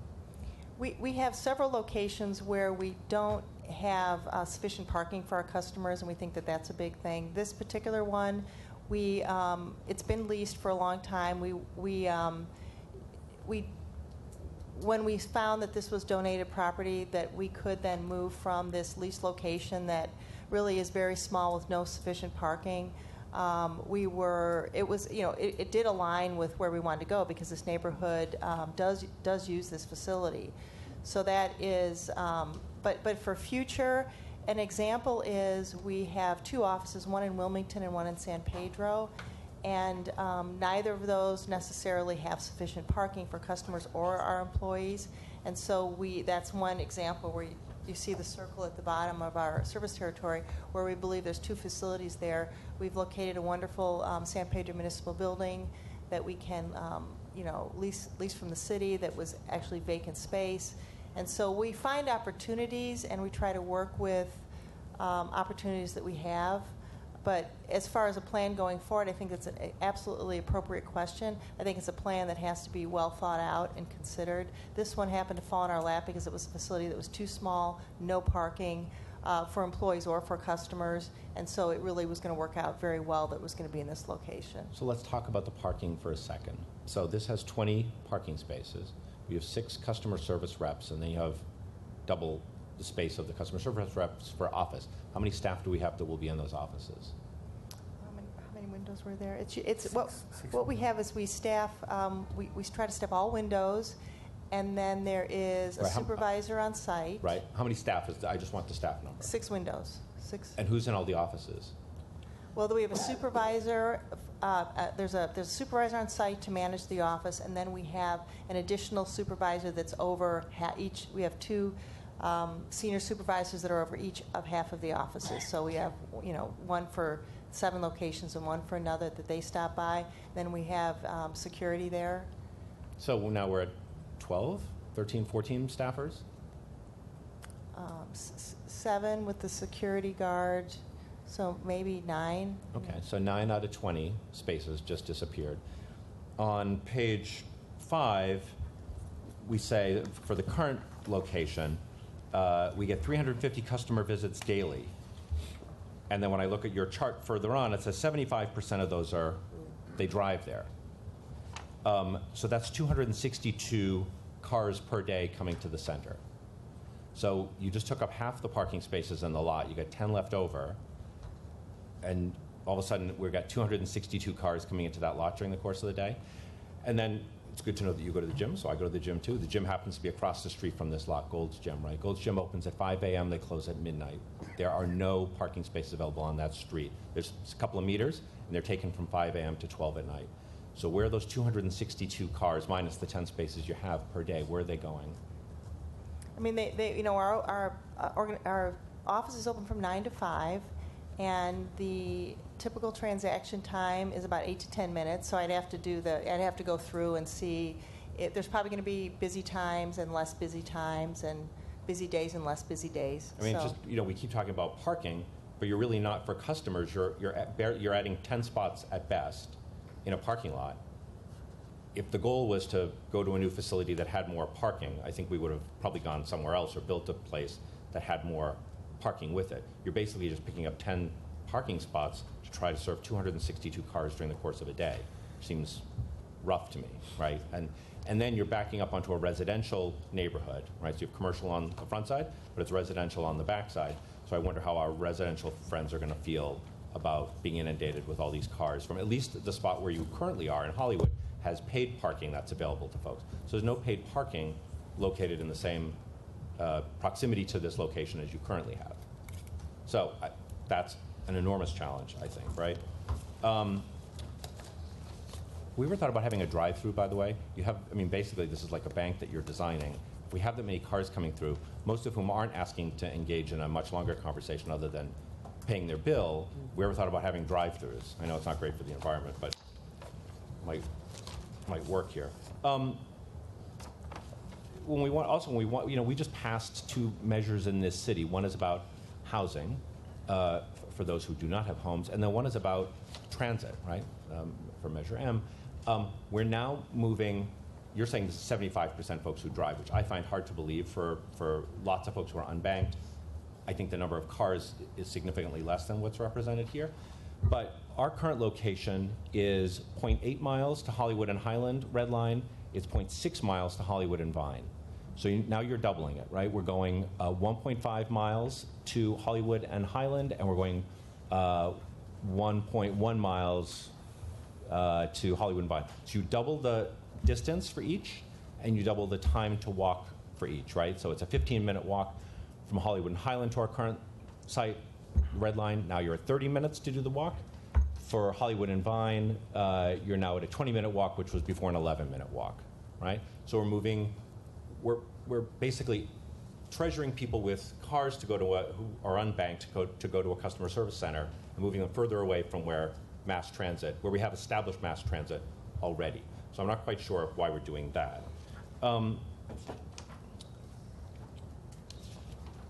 And then you've got this great community space, and I'm all in favor of that. And I would have loved to heard from the council member. I think it's Mitch's district, right? Councilmember O'Farrell's district. It would have been great to hear from him. It would have been great to hear from the neighborhood council. I saw that long list of folks who use the community space in Crenshaw. There's no neighborhood council on it. So it'd be great to hear from folks who would like to use it in a community.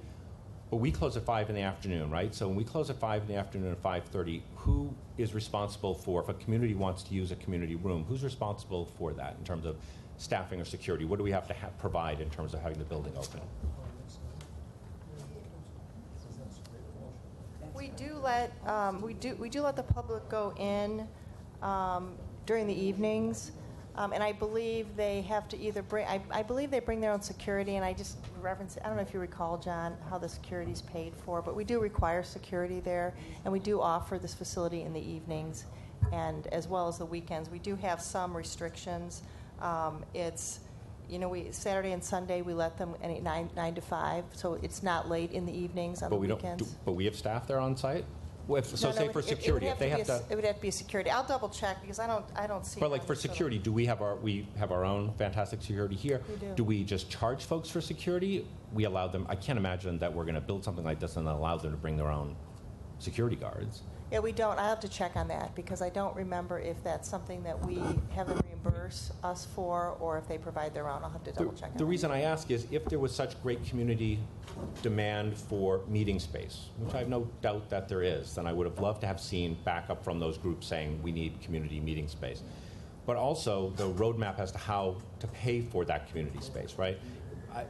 I'd like to have a really nice space for folks to pay their bill, but I don't know that we need to be in the position of building a community center for other groups to be using all the time. That seems to me that the councilman's district could have found the resources for that, or the neighborhood council could talk about that.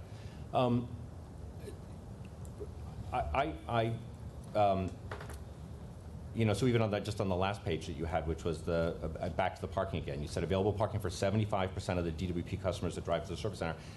Given the numbers you showed, that doesn't make any sense. It's not possible to have that many cars for folks who say they're spending 10 minutes in the space to use 10 spots for the course of the day for 262 car trips. It's very nice. Rarely do people donate anything to this department, so it's nice when someone wants to give us a $4.5 million piece of property. But I have to believe there was something else to do with that property that would serve the needs of the community, that wouldn't have us on the hook for, it says 7+. Nothing ever costs what we think it's going to cost, right? You've all redone your kitchens or your bathrooms. So I'm going to assume this is a $12 million project that doesn't include the staffing or the overtime for folks who have to be there at nights or on weekends. And we've all had this happen where a previous commission has approved something. It then comes back 3 years later because the building is done, but the interior isn't finished out, and all of a sudden, now we're kind of stuck with it. I think the donation of this property, as generous as it is driving a conversation that the community doesn't seem to have had a part in or have wanted. And so, I can't vote for this because it seems to me that this will be $10, $12, $14 million at the end of the day to build something that nobody seems to be asking us for. We're represented in the community. We currently have a space that already has 6 customer service agents. We're not expanding hours or the number of people, the number of staff. It's closer to the red line where we are right now, and it's really cheap in terms of our lease. And if it needs to be tarted up a little with some paint and some potted plants, I'm really happy to come in on a weekend and help do that. But I just find it really tough to spend this much money on this. And I suspect that a facility like this, though, is needed in other parts of the city that are also terrifically unbanked or unrepresented by a really clean, efficient DWP facility. I mean, there are places in Commissioner Barad's territory that are way out there where people actually do have to drive long distances. All the districts that in the areas of the city that Commissioner Funderburk has identified where we're not a presence in the community. I like the concept. It'd be great in some other community. This just doesn't seem to be the right place for it. I had a question on was there any community outreach done on this to I think it's the Hollywood South Neighborhood Council or the Greater Wilshire, which is adjacent, but you're talking about moving something with a high density closer to the GWNC north boundary, which is Melrose Boulevard, even though you're not encroaching on it.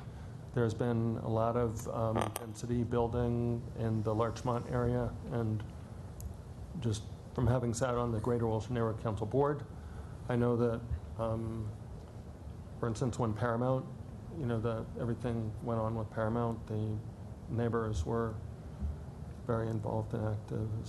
Has there been any discussion about that? For the past 2-3 years, we've been working closely with the council office on this particular project. It started off with there was a school that's adjacent to this property, and we met multiple times with the assistant of the council office outreach to the school, and there's a lot of people living in the community that had some feedbacks on how we should plan and design the building. So we've been working with them for 2 years and made it to their satisfaction, including changing the 2 parking spaces on the street right outside the property to be a temporary parking space so that it's easy for drop-off and pick-up time for parents to park along the street. And as of this morning, I did get an email from the council office expressing their support for this project, feeling that this is needed for the type of investment and the type of use for this area is badly needed, and they are in favor of this project. Is the neighborhood council in favor of it, John, or is it too early for us to go to them, or we have not talked with neighborhood council because most of the communication we're through the council office. We're coordinating, and they were the face of the communication to the community. I just know that, Councilmember, or Commissioner Fleming, I don't know if that's a promotion. Not really a promotion. Commissioner Fleming, I think, brings up a good point, and it seems like there could be some, is there a time deadline on this? Because it seems like some type of I think we've had a problem with real estate transactions, especially with parties that have been involved in transactions that have attracted scrutiny. And I don't know where this land came from. Who gave it to us? Mr. Lecret. In 2009, Mr. Lecret donated. Well, just given that, and I was a big supporter, as you know, of the Clean Tech Incubator on reasons that I think ended up coming to fruition. The business development turned out to be much greater than people thought it would.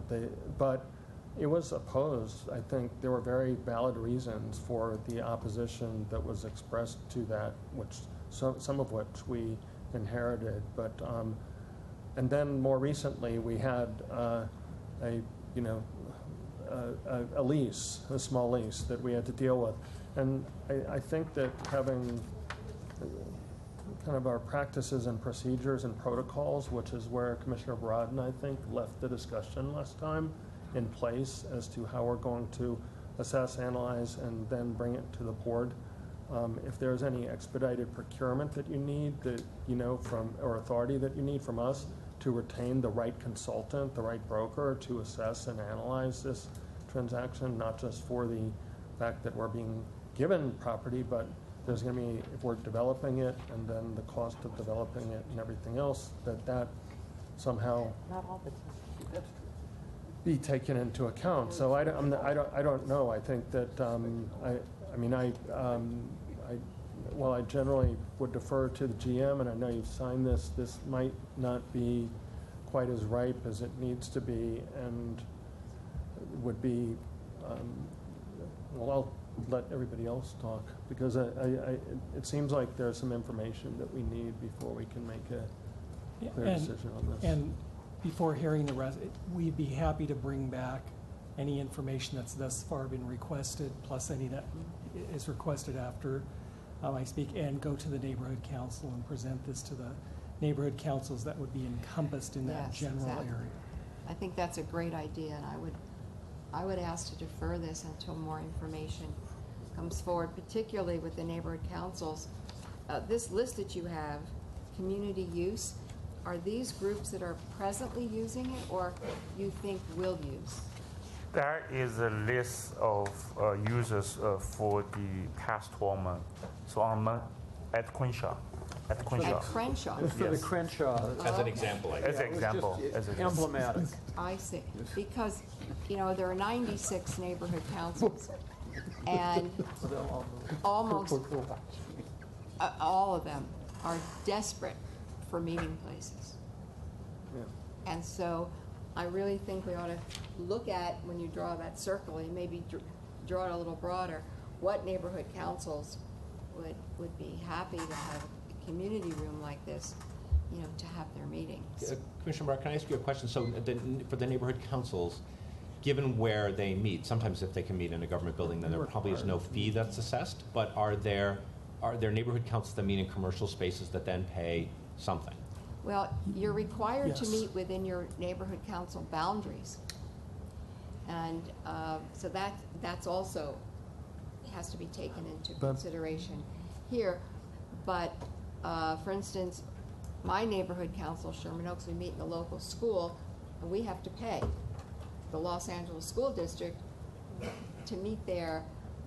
Some meet in government, in the city council offices, and the city council member doesn't charge them. Right. It just depends. Well, but and that's a great point, because if this is going to come back, what would be great is there a revenue model? If the largest part of this building is space that we're not using on a daily basis, right? This community space is sitting vacant during the course of the day. So, one, is there a revenue model? If you're leasing it out to, basically you're renting it out to community groups, is there some kind of money that's coming in, or at least the ability to cover whatever our costs are to keep the building open? We're keeping the lights on, the air conditioning running. the bathrooms available, clean, nice for people to come in, and also the security, because it's our brand new building. So what does that cost? Most neighborhood councils have their meetings at night. There are rarely any day meetings. They have, committee meetings and board meetings at night because a lot of people work. So what is this going to look like at night? Right. What's the parking going to be at night? And I Depends don't know. on how the PPD for that immediate area, if the PPD for that immediate area has, as Dr. Pickle knows because he was involved in doing a lot of PPDs. What's that? The parking permit district. And, I mean, it could be very restricted parking. Yeah, no, if this was a commercial if we were a true commercial enterprise, right, we're going before like the APC, we wouldn't get anywhere because we simply aren't guaranteeing enough parking spaces for the number of people we say that are using it. And the commercial businesses that are already there have already overgrown their own personal parking, right, their own private parking. And there are very few meters on that street that aren't used. We're across the street from a business that's open 5 a.m. to midnight. Right? So it's not like we're in a place where everybody goes home at 6 o'clock at night and there it leaves the meters open for members of the community to come and be there. So beyond the financial piece, the parking piece I think is a nightmare. And it would be great to hear from the folks who live in the neighborhood what they're going to do about the parking. Yeah. We're talking about driving an extra 260 cars into that neighborhood every day, just during regular business hours. If we're talking about opening it up at night to community organizations, and that's 40 cars and 50 cars and 60 cars, where are these people going to park? Was it our intent to charge people to use the community room? We don't charge them at Crenshaw. We don't? Have we done a survey at this location of our users to find out what their needs are and where you said you think that there are have we done any type of surveying of our customers that are supposed to be first? We did a survey on the transportation, mechanism for them to come to the facility, But no other survey as to where they park or whether they are walking or parking? Or whether they would even want this or need this? Do we know that? Basically, the survey states 75% of them drive a vehicle, 19% walk to the facility, and 6% use the public transportation. That was the results of the survey for over 300 people. 300 people. Yep. How were But they? this just shows us then that we're in the wrong place. Yeah. If all these folks if they're living in the small geographic area that you're showing on the map, and yet they're all driving, I don't think they're living in the zip codes that we think they're living in, because if we have an office that's in the middle of a large commercial zone in the middle of a big city, and yet everybody's driving to it. They can't live that. They don't live close to the facility then, because they would walk or they would take the bus one stop, right? So this number seems at odds with who you say is actually using the center. How were they surveyed? So I think for the customer that were looked at, because we have addresses based on the transaction that happened to the center. So the address indicates which zip code they're living in. So I believe, Sharon, that's probably the staff room. We did it based on. So how did you survey them? You mean for the transportation piece? It was an in-person. We spent a day asking every customer that came in, how did they get to the center? We did a, person-to-person survey. And that was 300? Yeah, it was 300. Did we? So it was one day of transaction.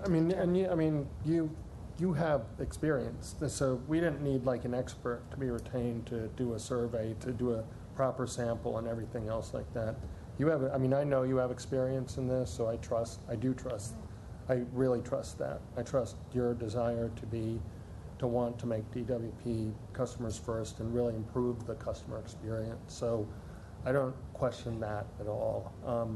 But I think that we might need a little significant more information. So I take it we will defer this and come back with the type of information that people have been asking questions about. And do you want to set a date that it'll come back, or you just want to come back when you come back? Let's not set a date yet, because I don't know if we can get all the information, especially if we have to go visit neighborhood councils in a short period. Okay. So I move we defer this indefinitely. Is there a second? Second. Those in favor? Aye. It's deferred. Okay, we have Thank one lagging item. Do we have a rendering on Redmont? We do, and Commissioner Broad, I spoke a little bit out of turn, so the correct statement would be we're removing 2 oak trees, and we're just not replacing those in kind in oaks, as it just doesn't facilitate it. However, we are replacing and planting a whole host of trees there, so we are going to have trees back on there. So I have Freddie Blackwell with us. Fred, why don't you just stand up and explain what you got there? Sure. So I'm the project manager for the Redmont Pump Station and Tank, and I'm with the Water Engineering Technical Services Division. These renderings that you have here before you today, these are the same renderings that have been provided to the Sunland-Tahunga Neighborhood Council. I've been working with them starting since 2015, as well as working with the immediate neighbors that are adjacent to the property. A few of the concerns that have come up from the neighbors have been, in particular, the overgrowth of landscape we currently have, the low lighting, and the graffiti.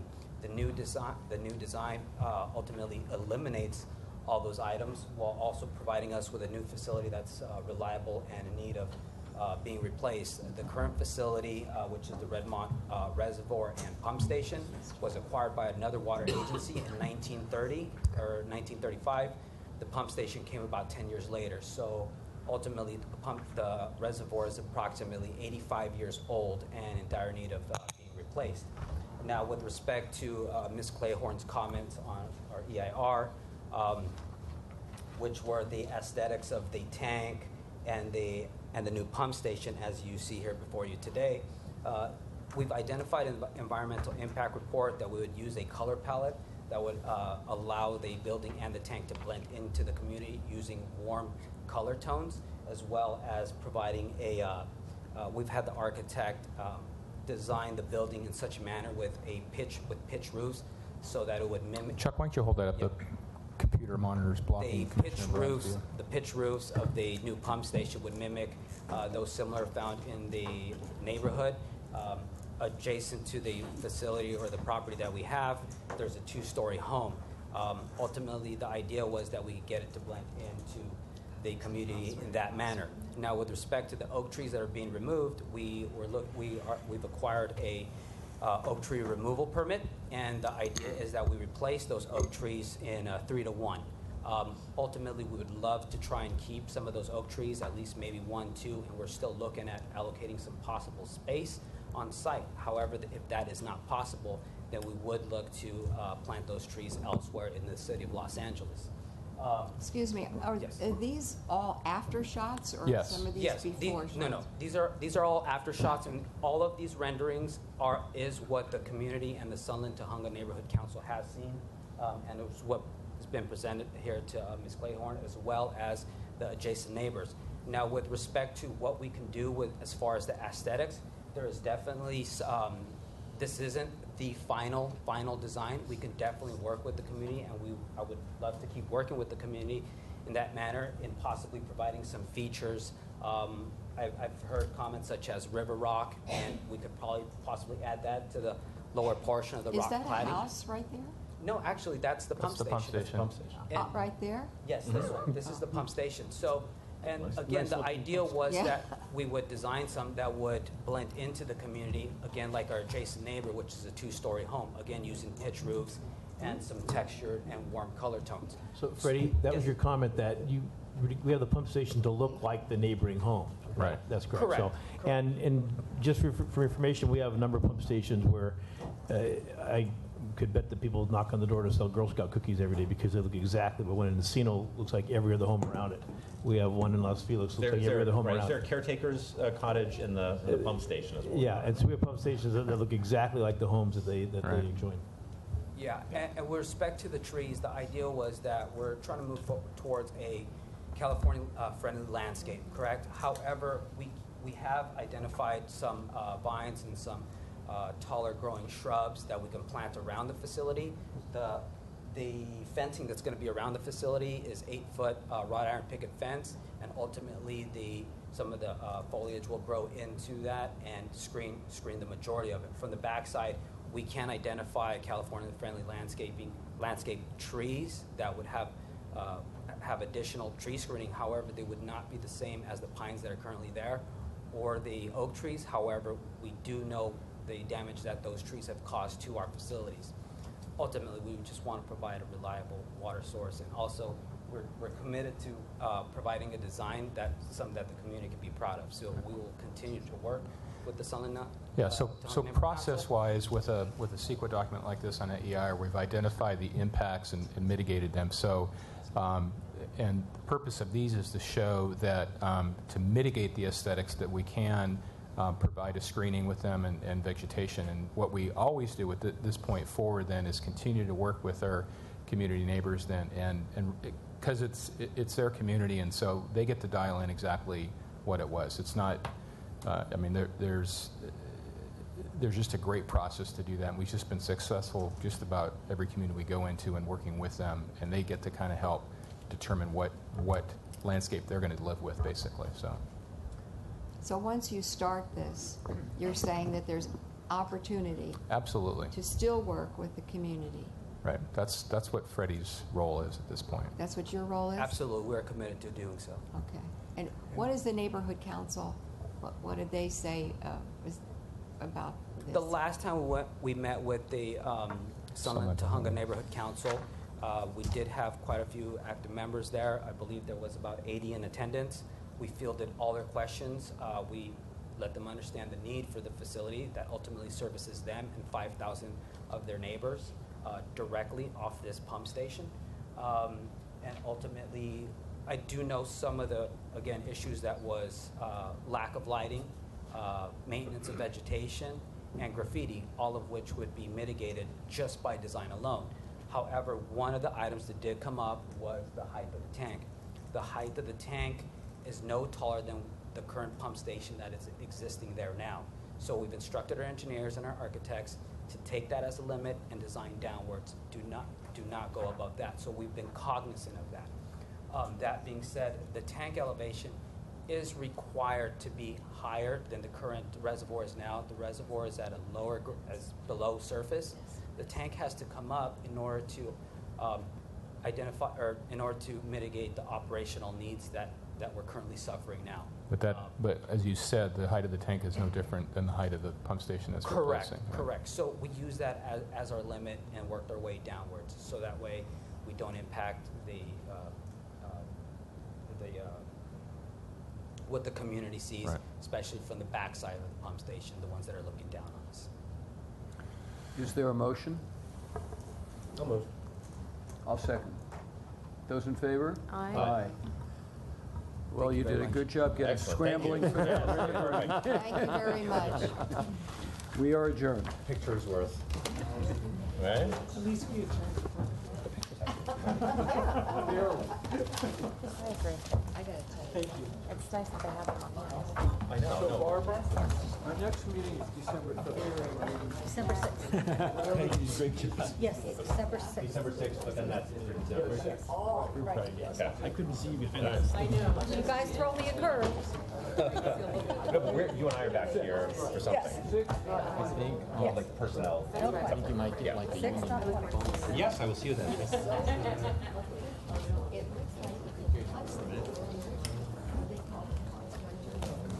Hello, sir.